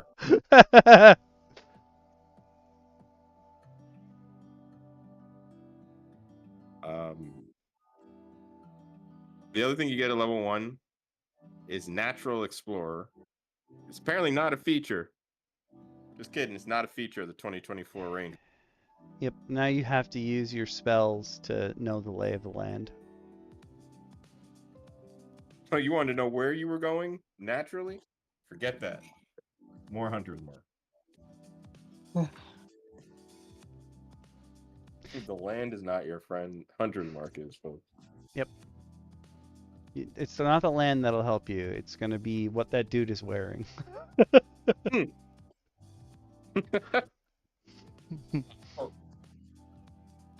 I now know everything I need to know.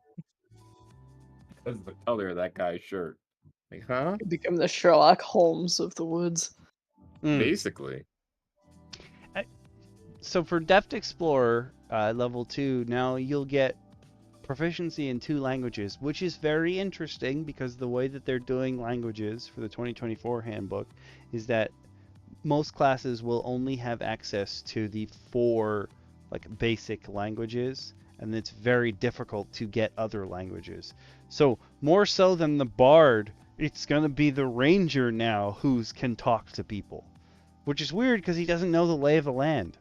He only knows that one guy he wants to kill now. Mm-hmm.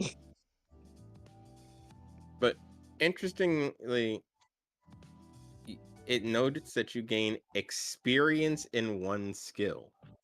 I've never heard it flavored that way. And they're Because saying that I think they must be trying to change the idea of proficiency versus expertise. Because it says, oh, you can use this to gain expertise in perception or deception, which is weird because like there's a weird like rules as written. If you gain proficiency twice, technically that doesn't give you expertise, but the average DM, like generally speaking, well, that's not fair. It's kind of split down the middle where half the DMs are like, it's not explicitly in the rules, so you just gain proficiency for nothing. And then there's other people like me who are like, well, 2 proficiencies make an expertise. Yeah. But it's interesting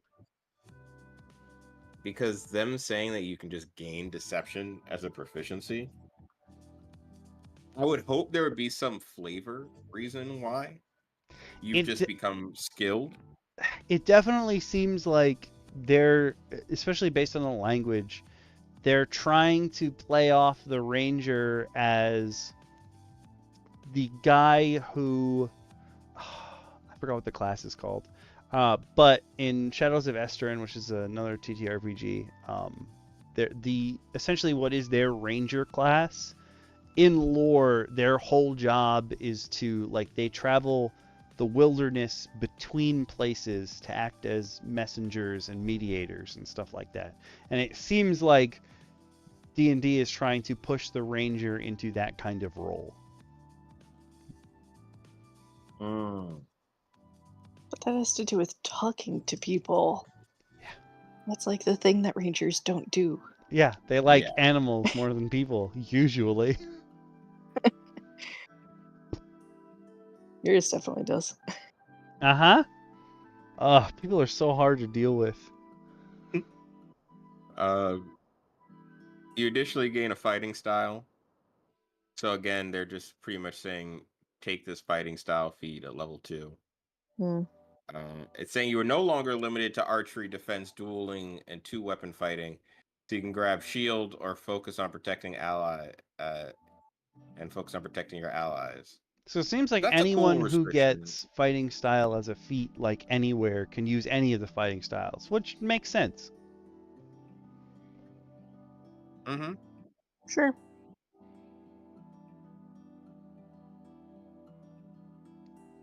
Subclasses. Here we go. Obviously, they're going to have Beastmaster. You can't not have Beastmaster. Everyone wants to be Beastmaster. That's just what you want. Primal Murder animal. companion. Yeah. Their AC now scales with wisdom. Cool.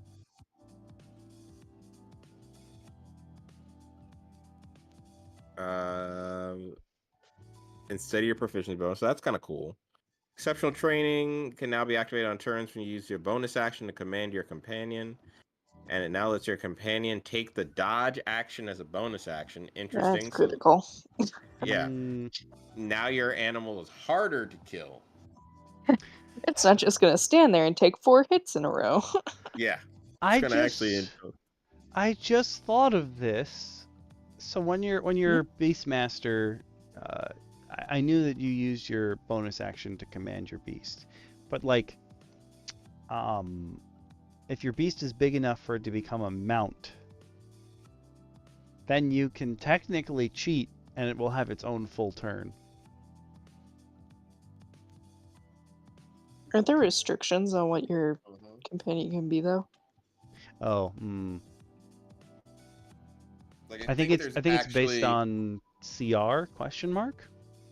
yeah, it's CR based, but I also think there's like certain limits to what you can utilize the companion for. Yeah. I think that's why like Drake Wardens and stuff like that were so potent because you're getting a dragon. Hmm.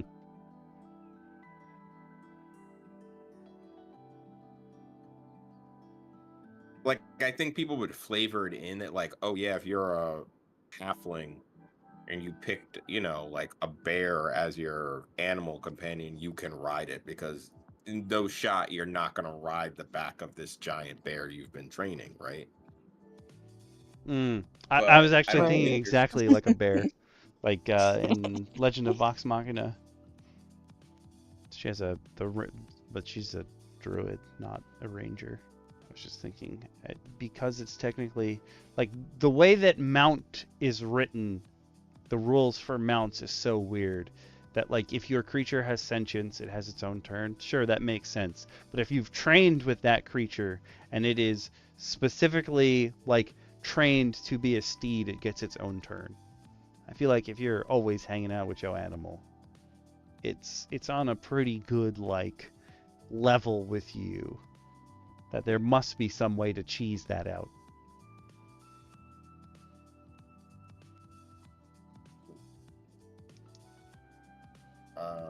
lastly, looks like it's gaining some bonuses. It now gains some of the benefits of your hunter's mark with your primal companion once per turn. Cool. Okay. Okay. Gain some force damage. Not mad at that. Next up is the Fey Wanderer. I get why Fey Wanderer's here. Just as a subclass idea, because again, the Fey, the wilderness, the wilds, and the idea of rangers being protectors of that, it's only natural that they would have a Fey subclass. Hmm. I still think it would have made more sense for the druids. Yeah. But again, Guess they're going for the whole wood elf thing. yeah. Yeah. Looks like It Feys are pretty much the same. Yeah. They are giving dispel magic to all rangers, so that's cool. Yeah. And that's like flavor wise, that's also cool because you want to, well, you not necessarily you want to, but you can be like, I understand like the inner workings of how this particular magic works because I've seen it out in the land. Mm-hmm. And now I can use like my laws of nature to turn this off. Yeah. And again, like the ranger, I think more than the paladin tends to pick a lot of utility spells. Like I've always thought of ranger druids because I get my understanding of D&D and going to D&D was understanding it very much from like an RPG video game standpoint. So a lot of my characters were kind of built with that idea before I learned that's not the way to play it. But Ranger Druid spell lists have always been kind of green mage like. They're the support. They pick off the land, they buff it up. They're the summoners and the odd spells that not everyone wants to utilize because it comes with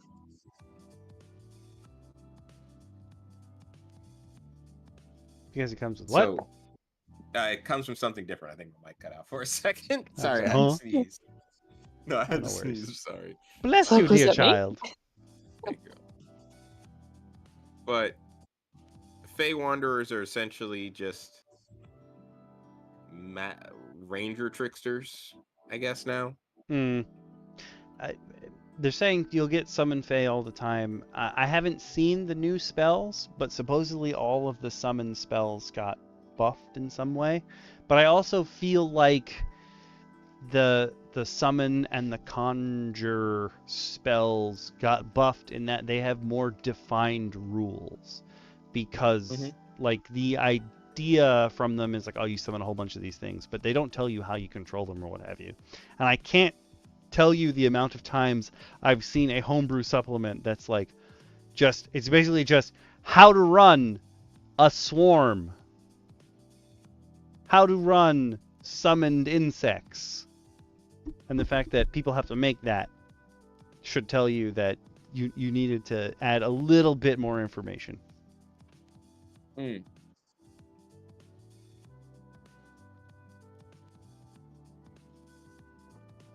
Then we come to Gloomstalker, which I feel like if they didn't put Gloomstalker in, people would be really, really mad.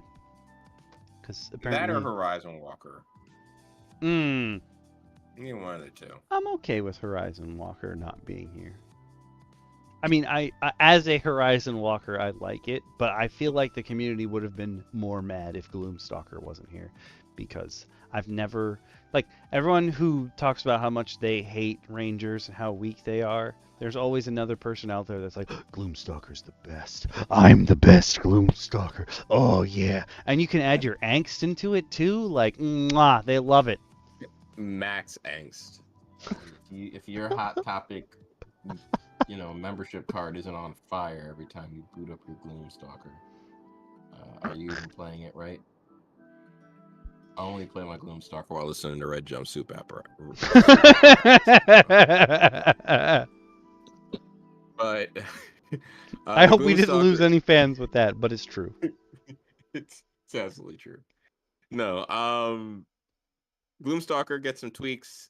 Instead of an extra attack on the first round that it deals additional damage, it now just adds extra damage to a hit a few times a day. I feel like they're going to be mad. Ruining my DPS, my numbers! Hell with your numbers. There's just going to be randomness at any point in time of the day. Stalker's Fury at level 11 was tweaked to slightly build off this change, increasing the damage of Dread Ambusher and allowing you to apply an additional effect. You can make an extra attack on a nearby enemy or frighten your target and creatures within 10 feet of it. So you're extra scary. Yeah. I misread it at first, and I thought it said you can make an extra attack to frighten your enemy, and I was like, so is this just specifically like you have the knife and like you stab a guy in the kidneys and you look him in the eyes, and then like the camera's from behind this guy with like the knife embedded in his side, and it's like your head slowly slides out on the side from his, and it slides into camera view, and you're just like smiling. That's all I was thinking. And now his friends are like, oh god, we're gonna die. Or even to that point, like you stab the guy and it looks like his friends is like, he's not fucking around. He really means business, guys. He's really gloomy and stalkery. He walked slowly behind me this whole way. This man's been creeping on me since we got off the highway. Last one's the Hunter. They say it's become more streamlined, which anytime Watt sees the word streamlined, I get scared. Because I don't think they know what that word means. They say now that Hunter's Prey and defensive tactics granting you 2 options instead of 3. I don't know how that's a bonus, but okay. However, you can change the selections every time you take a short or long rest, making you much more adaptable.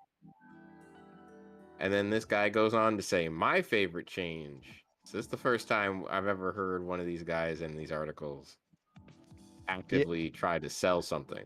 Yeah. He says, my favorite change is the new Hunter's lore at level 3. You automatically know the immunities, resistances, and vulnerabilities of creatures marked by your Hunter's Mark spell. So this is what we were saying before. You are casting Identify every time you look at somebody. You have Identify, Libra, Zoom, whatever you want to call it. Libra and Zoom. Oh my god, yes. Yeah. This to me as a DM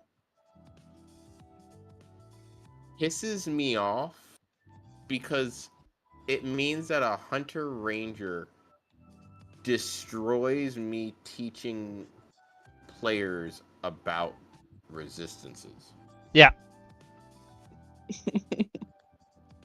Yeah. Like there's a fun and most people, if you haven't DM before, don't understand it, I think, in the same way. But as a DM, there's a joy to watching your players learn and wanting to teach your players in a way that isn't sit down here and let me show you how it works. And one of those things is monster resistances. The first time they have to use a +1 weapon, you know, to fight something that has resistance to non-magical weapons, or they find a bunch of silver swords and run into a, you know, an undead and hit them with it and realize it does something, you know, things of that nature. Hunters being able to just look at something and be like, hunter's mark, nobody hit it with anything that's not fire.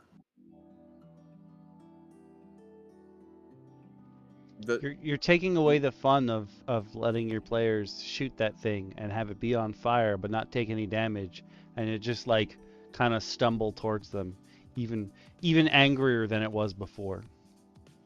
Like literally a key component of one of the earliest adventure modules from 2014, Mysteries of Waterdeep, or Dragon Heist.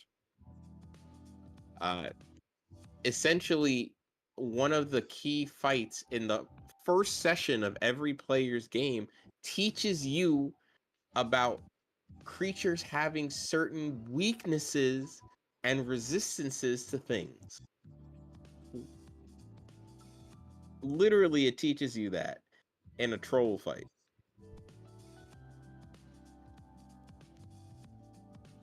So and apologies for spoilers if anyone's running that or gonna run it for their players and watching this video. It's over 10 years old. True, also true. It's old. You're okay. No, it's old folk. It's old folk in 2014 adventures. But now a hunter ranger just destroys that whole fun, and I don't like that. If you wanted to say that as they leveled up, they could pick more classes of creatures or like families of creatures to just be able to do that with, I'd be like, okay, cool. A hunter studies monsters as they go along.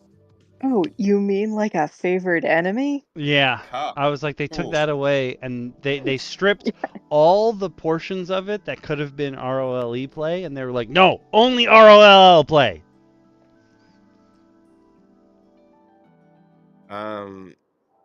At least they're consistent. Yeah. Yeah. Consistently letting me down.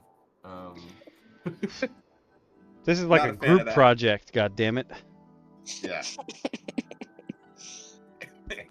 The other thing you get at level 3, primal awareness. It's not a feature. But you still gain greater awareness of the world around you by picking an expertise in perception at level 2 with Depth Explorer. You also have more spells now and can swap them more often, so you can access magic like beast sense and locate animals or plants more easily. Bro. Like, okay, Just let them know what is. They don't need spells for this. They're rangers. yeah, like my ranger, like one of his abilities, whatever it is like, oh yeah, you know, he can always provide food for the party during the day because he's so good at foraging. They got rid of that and they're like, waste a spell slot, bitch. No, my guy can just go forage in the woods because that's what he's been doing. Nope, not anymore. Well, guess what? You can just do it at level 2 and then get more spells. Boo. At level 6, you get roving. Formerly a part of the Depth Explorer feature in Tasha's, this was split off. It grants an additional 10 feet of movement, and it does it does require you to not wear heavy armor, and it grants climb and swim speed. This So didn't need to be separate. yeah, so you get. I mean, the extra 5 feet of movement is kind of cool. I mean, it's nice, but it's not that special. The having a. I didn't realize like. Well, technically, okay. So I have 4 thoughts that just all technically are related, but my brain was like, "Hi, put them together." So to put them together, technically rules is written. Like if you don't have a climb speed, when your character's going up a ladder, they should be moving at half speed, which is the stupidest thing. That is literally what a ladder is designed for. But if you don't have climb speed, you don't know how to put your arms and legs on the rungs. Stupid. But in normal situations, like having that climb speed there's so many times where I've been like, because our ranger has a climb speed now and a swim speed. Again, if you don't have a swim speed when you get in the water, it's automatically your half speed.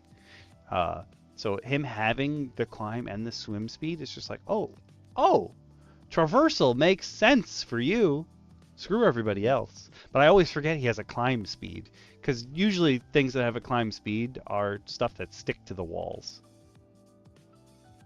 Makes sense. Am I the only human that when they get on a ladder goes slower? I I feel mean, like going half speed going up a ladder is pretty reasonable. okay. But like the idea that it's Well, the half speed idea makes a lot of sense because, as DM Lacara is saying, you're going up and you're probably a little nervous. I guess I wasn't thinking of the psychological component. I was thinking of you normally go half speed because it's difficult terrain, but a ladder alleviates difficult terrain because it's got rungs. I hadn't considered the psychological component. Yeah, I wasn't really thinking of it, as psychological so much. I guess that's true, just like general caution. I was just thinking, like, you usually take more caution. But then the swim speed makes less sense. Like, you either know how to swim or you don't. Yeah. I can drown really well. Unlike the Verdant in my party.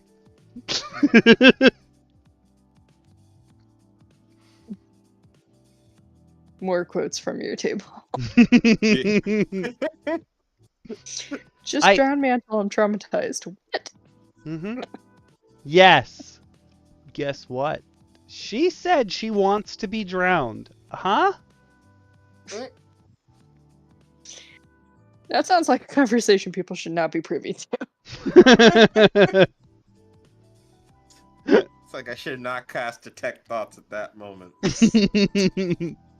I like to cast undetect thoughts. I want to cast cleanse brain. Get the neuralizer. My druid would like to use create water to create Lake Minnetonka so I can purify my mind. Please, just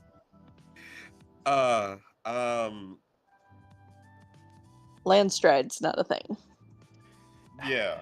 I hate that they're saying landstride is basically you don't suffer from difficult terrain. And they're like, oh, but you can get expertise instead. That's not the same. Yeah. The ability to travel over land that you know because you expertly can traverse it. Amazing. Super useful. Helpful in combat, especially in sense of either getting away or getting to something.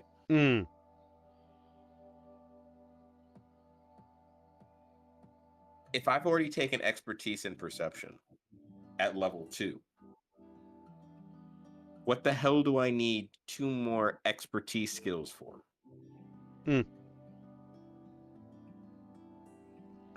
It's not even gonna help your PP anyway. Hell yeah, PP21 club.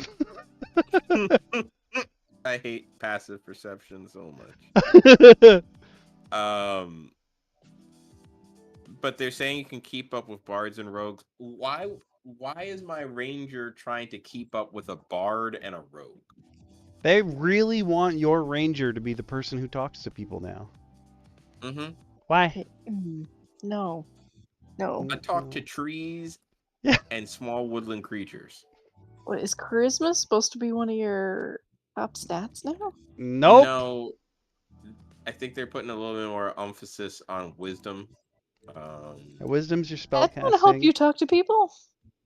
Yeah. You might know how, but that doesn't mean you're gonna do it. I feel like I'm Doesn't gonna mean they're be gonna more listen. aware why I shouldn't. Yeah. Shouldn't you think like me? Like, I'm wise. Well, That means I want people less. it's like I don't really need to engage in this jibber jabber and bullshit. Like I'm gonna find me. You can find me researching some new flora or fauna. Like, but you won't know anything about them. yeah. I'm not gonna tell you. I'm not gonna explain anything to you. I'm just gonna slap down this odd concoction, name something in its genus, and be like, "Cool, I found this in the forest. Seems to be new." And you'll be like, "Can we make money off of it?" And I'll be like, "Yes." Oh no.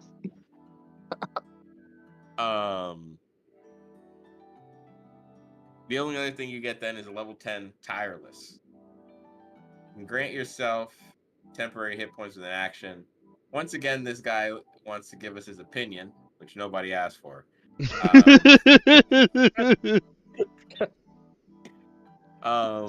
He says he loves using this feature as soon as literally anything seems off because you get several uses per day, and the temp HP doesn't fade until you complete a long rest. As soon as I hear a weird noise, I'm drawing my scimitar and using tireless. Congratulations. Yeah, Mr. Jump the Gun. Yeah. Like kudos to you, Damon Cook. I'm surprised he chose scimitar here. He's trying to keep up with the Dex build. You know, keep it Elden Ring. I got you. You got a bow and scimitar, all the Dex stuff for finesse. I gotta look something up.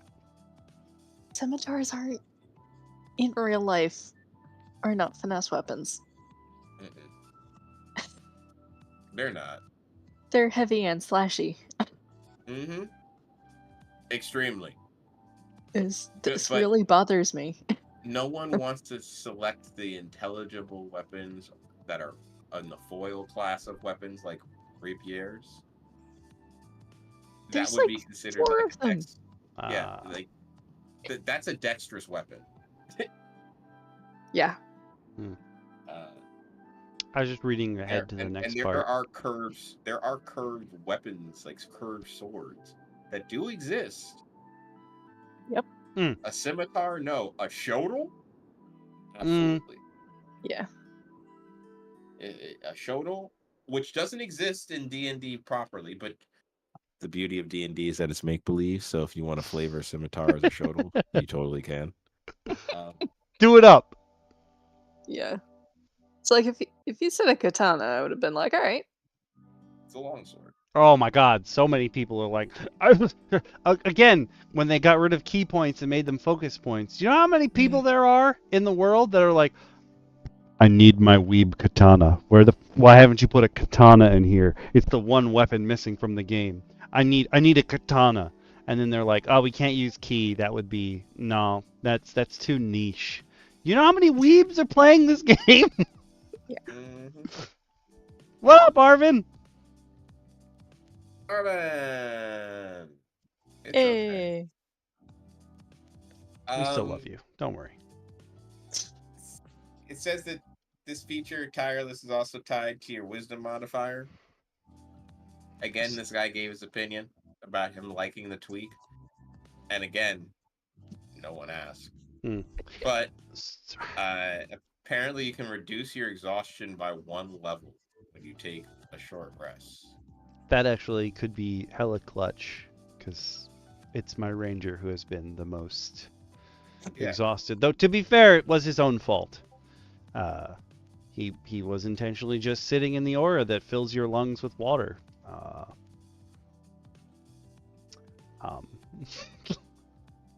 He probably could have been drowned real easily. Yeah. But I looked this up to see if your proficiency bonuses go higher once you get to level 20, but no, rules is written they cap out at 17 with +6 as your proficiency bonus. So they are hoping beyond hope that you are getting all your ability scores up to 30 so you can get your bonus higher than 6. If you don't go higher than 20 though, you're actually at a disadvantage from what you would have had based on it being tied to your proficiency bonus. Which means all your DMs have to give you stat up potions consistently so you can hit 22 wisdom, which is the equivalent of a +6 bonus, and then go beyond. Plus ultra. Immediately what I thought when you said go beyond. That's exactly why I said it was such fervor. Because my hero's over. But they got rid of hide in plain sight. Why, we don't understand it. And they gave you Relentless Hunter at 13.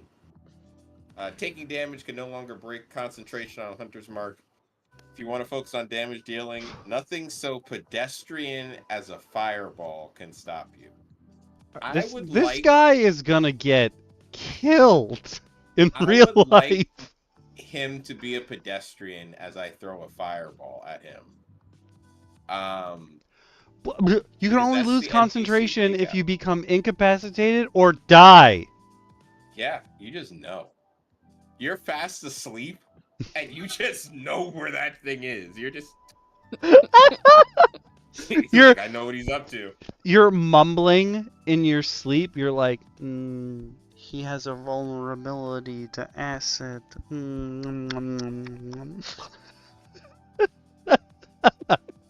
So he's allergic to peanuts. To be fair, fair, Scott, that's basically your ranger now in my game. He took... Oh my god, what was the name of that alert? His passive perception is 22. Jesus. No, it's only 21. Oh, only 21. Sorry. 21 PP Club! Yeah! That should be my first merch item. It's just a shirt that says 21 PP Club. I heard Murmur stares at you with such fervor and... Yeah, we're requesting a Murmur appearance. Yeah, like you said that, and I felt anger swell up in my... I try to sneak something into the surroundings, and Scott's like, no, just tell me what it is. My PP is 21. I'm like, I hate you. I hate you so much. my none of them are in the chat. I think Grim already left. Okay, cool.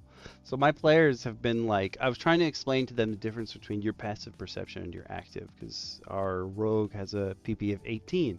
And I was like, so you can roll, or you can stick with the 18.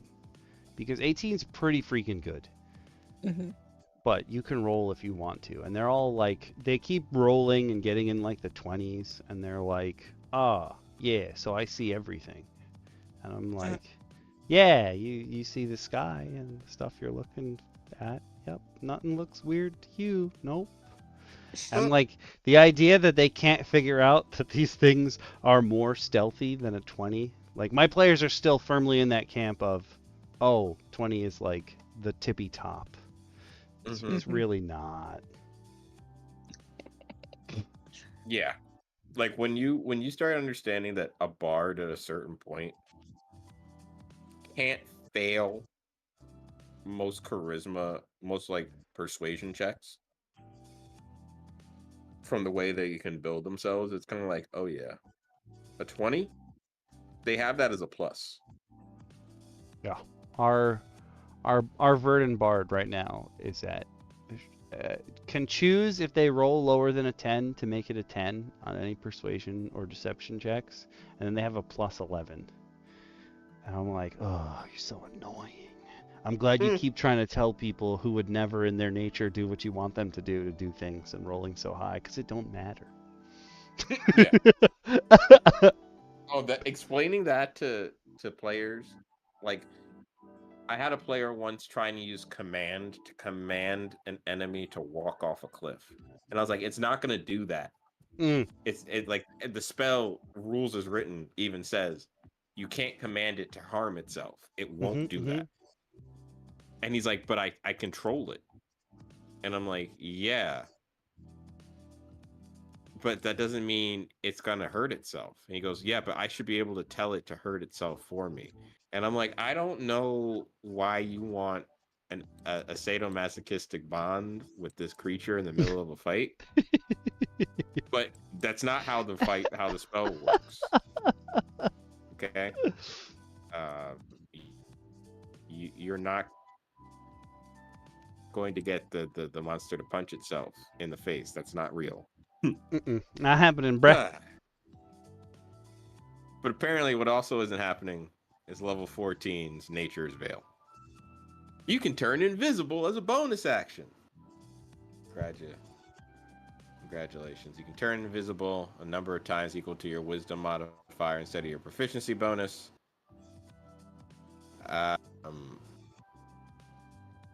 Again, this guy gives his opinion.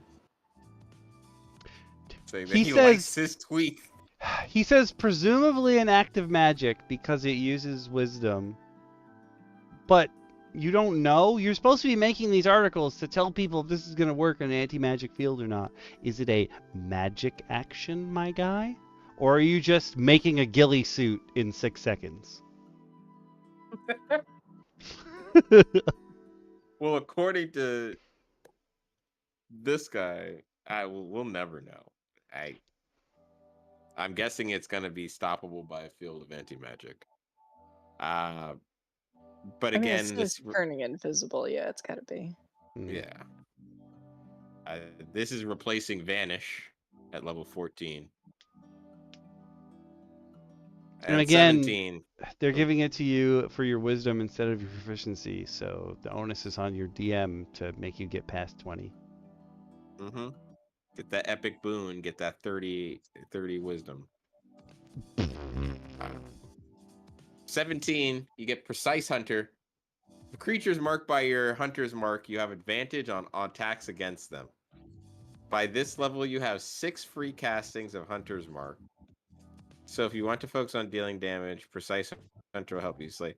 So you mean to tell me that I do not gain advantage on a single attack against these creatures, that I can tell you everything about from the color of their underwear to what they're currently doing while I'm passed out asleep? Yeah. And at level 17, you decide I need to gain advantage? If I made it to 7, do you know how many things I've killed before I got here? I don't need advantage now. Advantage? Bruh. I don't need it now. I've killed like 10 million creatures. I've sent them to their maker at level 17. And now you give me advantage? I can slay Strahd. I can straight up start Vecna. I'm already cruising through the Underdark and talking to Durnan at a high level. And now I get advantage? If please. Yeah. Make it make sense. Feral senses. Good segue, DM Lacara. I was so mad I didn't even read the next one. I'm sorry, I thought you were done. No, I am. So this is perfect. You nailed it. What else are you gonna say about that? That's true. Go ahead. So you have blind sight up to 30 Blind feet. sight, yeah. And I don't understand. Okay, so they're saying that people thought that you couldn't see invisible creatures within 30 feet. What do you mean? That's what blind sight is. I see everything. It also doesn't say when the 2014 Ranger could perceive invisible creatures. Hmm. Did they have to wait until level 18? Let's find out. What do they used to call it? No. I've never been an 18th level ranger, so I can't. Oh, the description for Feral Senses is on the 2014 book is at 18th level you gain preternatural senses that help you fight creatures you can't see.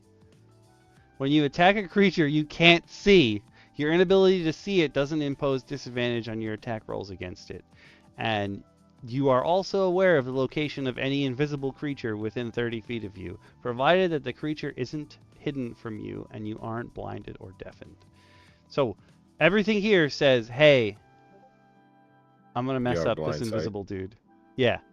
They just didn't write you have blind sight.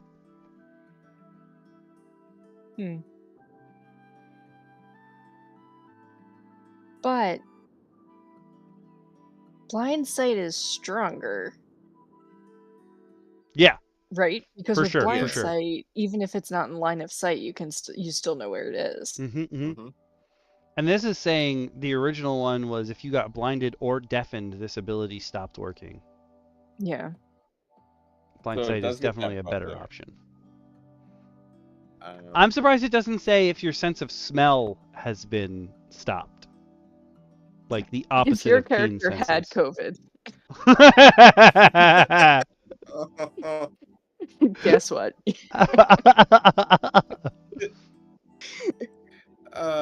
But again, at level 18, you're handing me blind sight, and at level 17, you hand me advantage.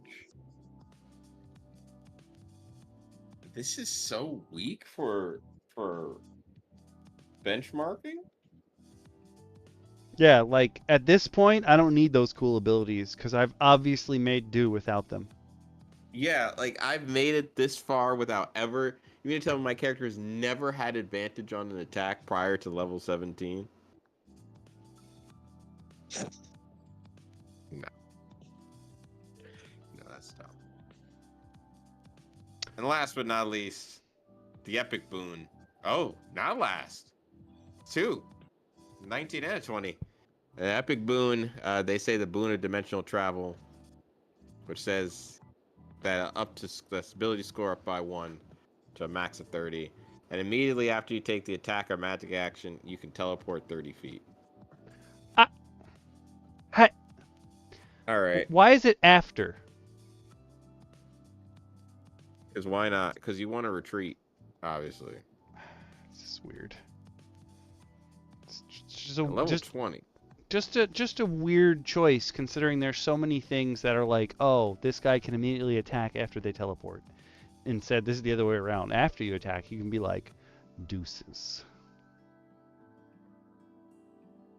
Guys, folks watching this VOD and video later, there's been a number of episodes of DM Roundtable, and I don't think I've ever been more angry than when I've read the level 20 Ranger ability, Foe Slayer. Oh my god, you're a master combatant because your dice went up from D6 to D10. You mean to tell me I had to fight God to get a D10 on my hunter's mark? So you took the advantages of common sense in a ranger, and you broke up the simplest parts of a spell across 18 levels and ruined it.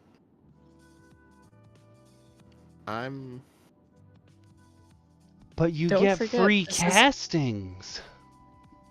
Don't forget, this is even stupider now because everyone has access to the same fighting styles, which means you could be fighting with any weapon that does this damage from the get-go. Mm-hmm. The only boon was that it was force damage. But you're literally have been fighting potentially with a weapon that does more additional damage than the now 1d10 That force is damage. any level 10 ability that says level 20 ability that says D10. Get it out of my face.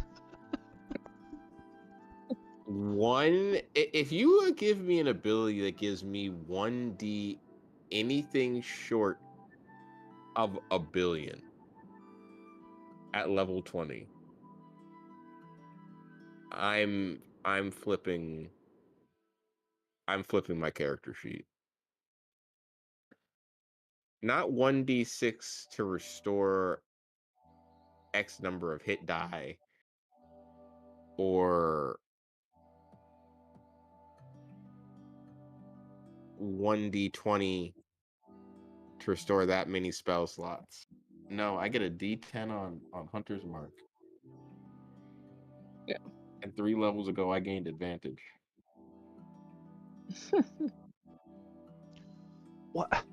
Why couldn't they have at least said, at least to give the ranger something cool, why couldn't they have at least said, now you have a d20 roll on your force damage for your level 20 ability?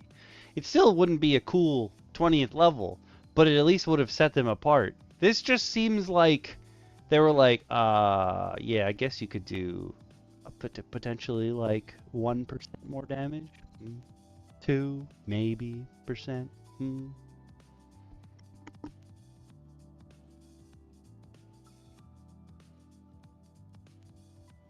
I run into this guy across another article as we're going through,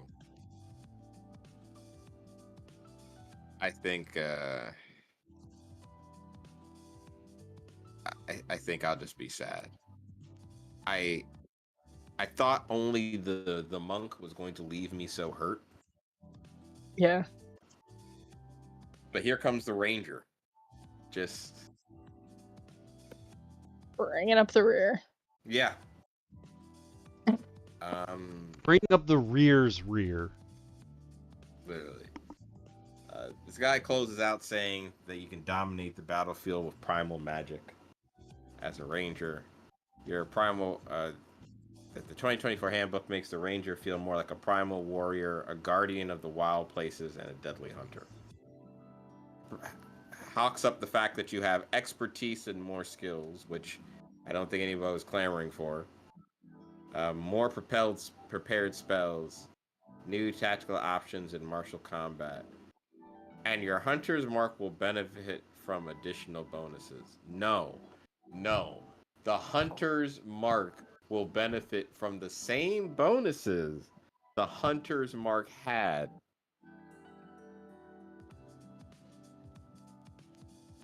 For the longest time. I also feel like this must mean that, based on what they had said before, like the ranger subclasses must also augment your hunter's mark, because at level 20, even if I have 6 free castings of this thing, why am I using this first level spell at level 20? Because you got 1d10. 1d10 damage is so important at level 20. You know how many things go down to 1d10 at level 20?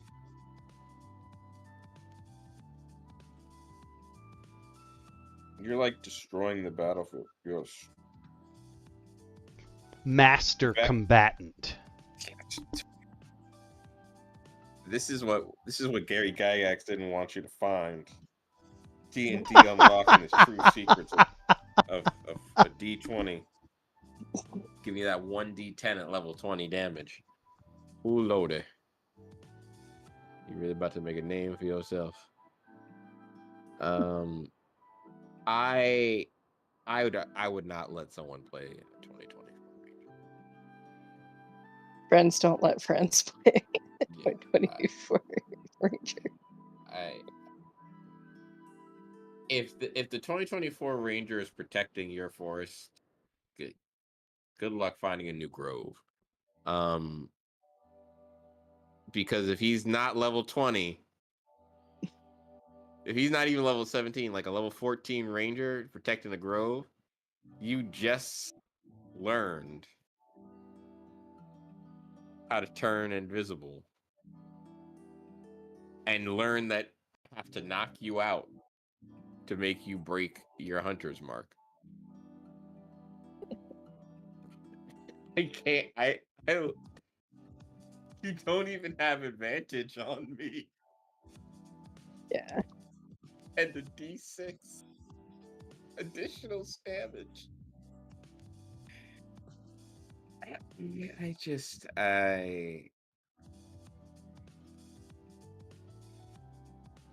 I gotta go. Yeah.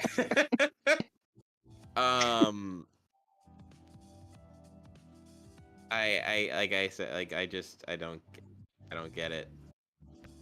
I think Ranger and Paladin are really kind of weirdly nerfed. Yeah.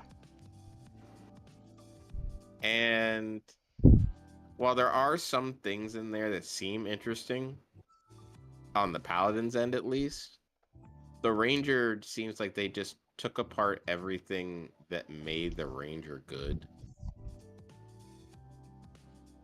And then ripped apart all, as you keep saying, Okami, the ROLE flavor.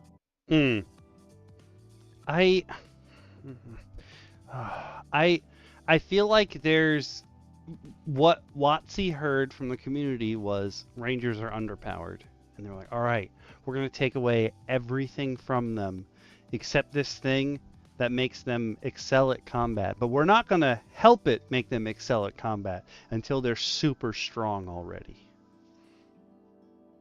So dumb. Stupid.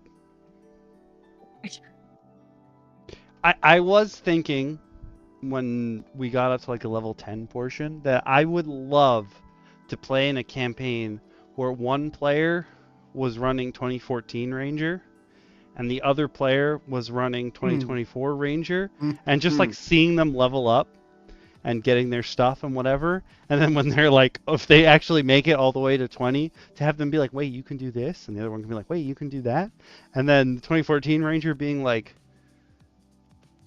that's it?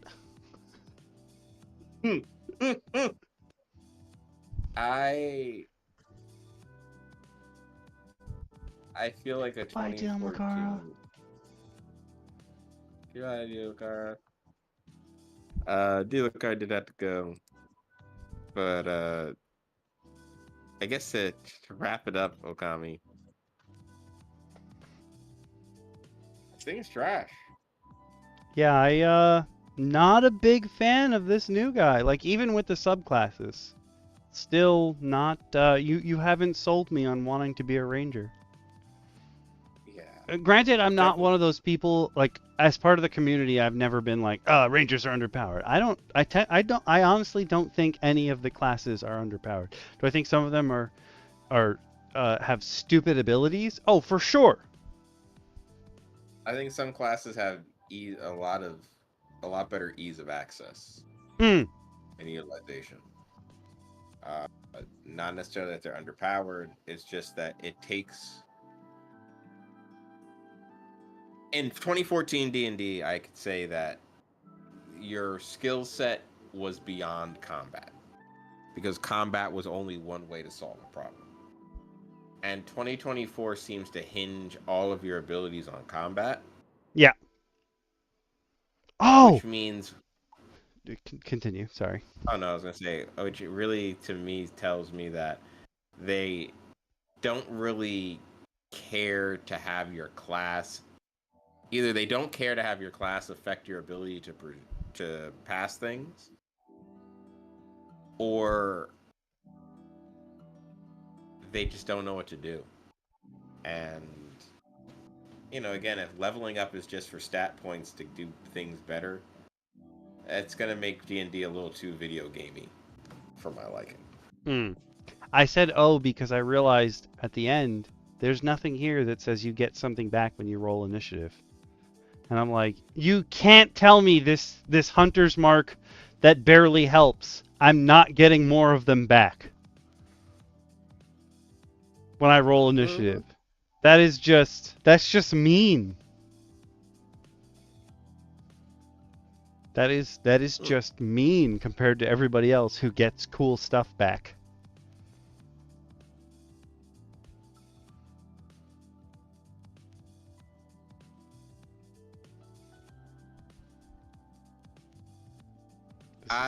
This is a bad 2. I will say though, I will give my paladins the ability to lay on hands as a bonus action.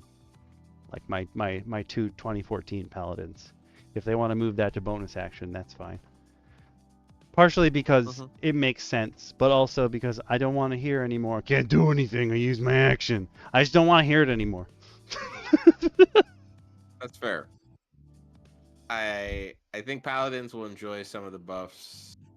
I think there's something to pull from there. As for rangers, good luck. I think there needs to be a lot of tweaking, and it's, to me, I think more depressing than the monk. The monk had at least some interesting things that it gained, and the ranger looks like it was nothing but losses. Yeah, I honestly so far am. I agree 100%. I think the ranger is the one who suffered the most. Yeah, even looking at the comments, everyone's just kind of like, good job killing the ranger. Someone even said second misfire of 2024. I gotta agree. One guy even wrote as an edit, D10 damage for Hunter's Mark at level 20. LOL. Yeah. What? Yeah. The comment under that, yo, it's looking a bit better. Get out of here. Get out of here. It's not. I want to know, Dark Slammer, is that your alternate account there? Who is this? Damon Cook? Damon Cook opening it's an open war against you. That post, your opinion, trash. Oh, I didn't even think of that. What's that? One of the comments below that is, oh, I love that I have free castings of Hunter's Mark, except it's a concentration spell. So I can't cast my own concentration spells when I'm Hunter's Marking. Bro, you don't need to, because you're going to be spying with your little eye what this guy's weak to and what he's strong against. So you won't need any other spells. Yeah.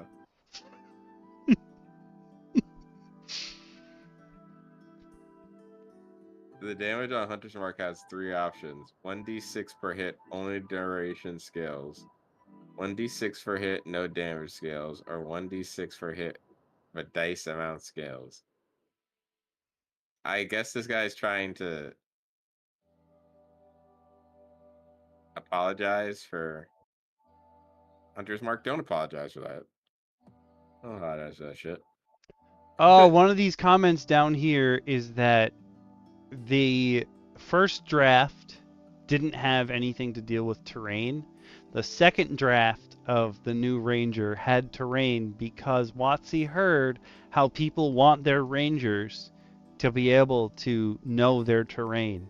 And then this draft, which is the official, they took it out again. I'm glad WotC listened. Yeah. Because WotC's always listening to you folks. But again, D&D is a beautiful thing because it's imagination, so you can do whatever the hell you want. Yep. Whatever you and your DM come up with, do it. Do it up. Just make sure you run it by your DM so that we don't have to complain about you here Roundtable. Yeah. Yep. I got nothing else to add to that. I was gonna say I've been saying that a lot in other videos. Which some of you can't. I made a comment in the video that came out today for members, but it will come out in the middle of September. It's the second episode of Delving Into Your DMs, where I was like, there's a weird thing going on, which I didn't realize was a thing, but it is kind of a thing, where because there are people who can see the videos first when you're a member, like it turns into like its own little discussion club because people can see them so early and it's like just them. It's like people who comment on it or send me messages about Discord or a message about them on Discord. Like we have our own like little early chat, and I'm thinking maybe when there's a couple more of you, I'll make a channel in the Okami Kura Discord that's just like, then I can give you your own weird little Discord role, which everyone generally has on their Patreons and stuff, to be like, hey, you're in the early bird club. We just talk about videos when they release early. I was like, oh, that's kind of cute. I didn't think of that before, but it is kind of cute. I think that could be fun. But you'll only get to see that, folks, if you decide to join the Patreon and support if you can. If you can't, that's okay. The free way to help out the channel is to like, comment, and subscribe. Follow Okami for all of his clerical streams, fun in betweens, the done deaf streams that he does with a few other people from the Okami Gakure, and whatever else he's got up there, because you might hear some of us pop up in there. Yeah, and don't forget to follow DM Shin. His links are in the description below, because he just started streaming on Twitch too. I mean, not started, but started back up. You've definitely done it before. And you put up videos on YouTube, so remember to check out his channel as well. I'm slowly trickling information and content back into the interwebs. I have been a little under the weather, so I will potentially be streaming later this week. Just stay tuned. If you follow me on my Instagram, I usually post some quirky image that like 7 people see. Oh, I don't think I have your... I gotta put Instagram links for you. I'll add it to the master list. It's in the Twitch. If you follow the Twitch, you'll find the Instagram link. Do you also post early? Like when I do a clerical stream, I always share it on my Twitter before I go live. Like that's the only way to figure out when I'm not scheduled. Do you do that on Instagram? Sort of, yes. I will usually give a heads up in the image.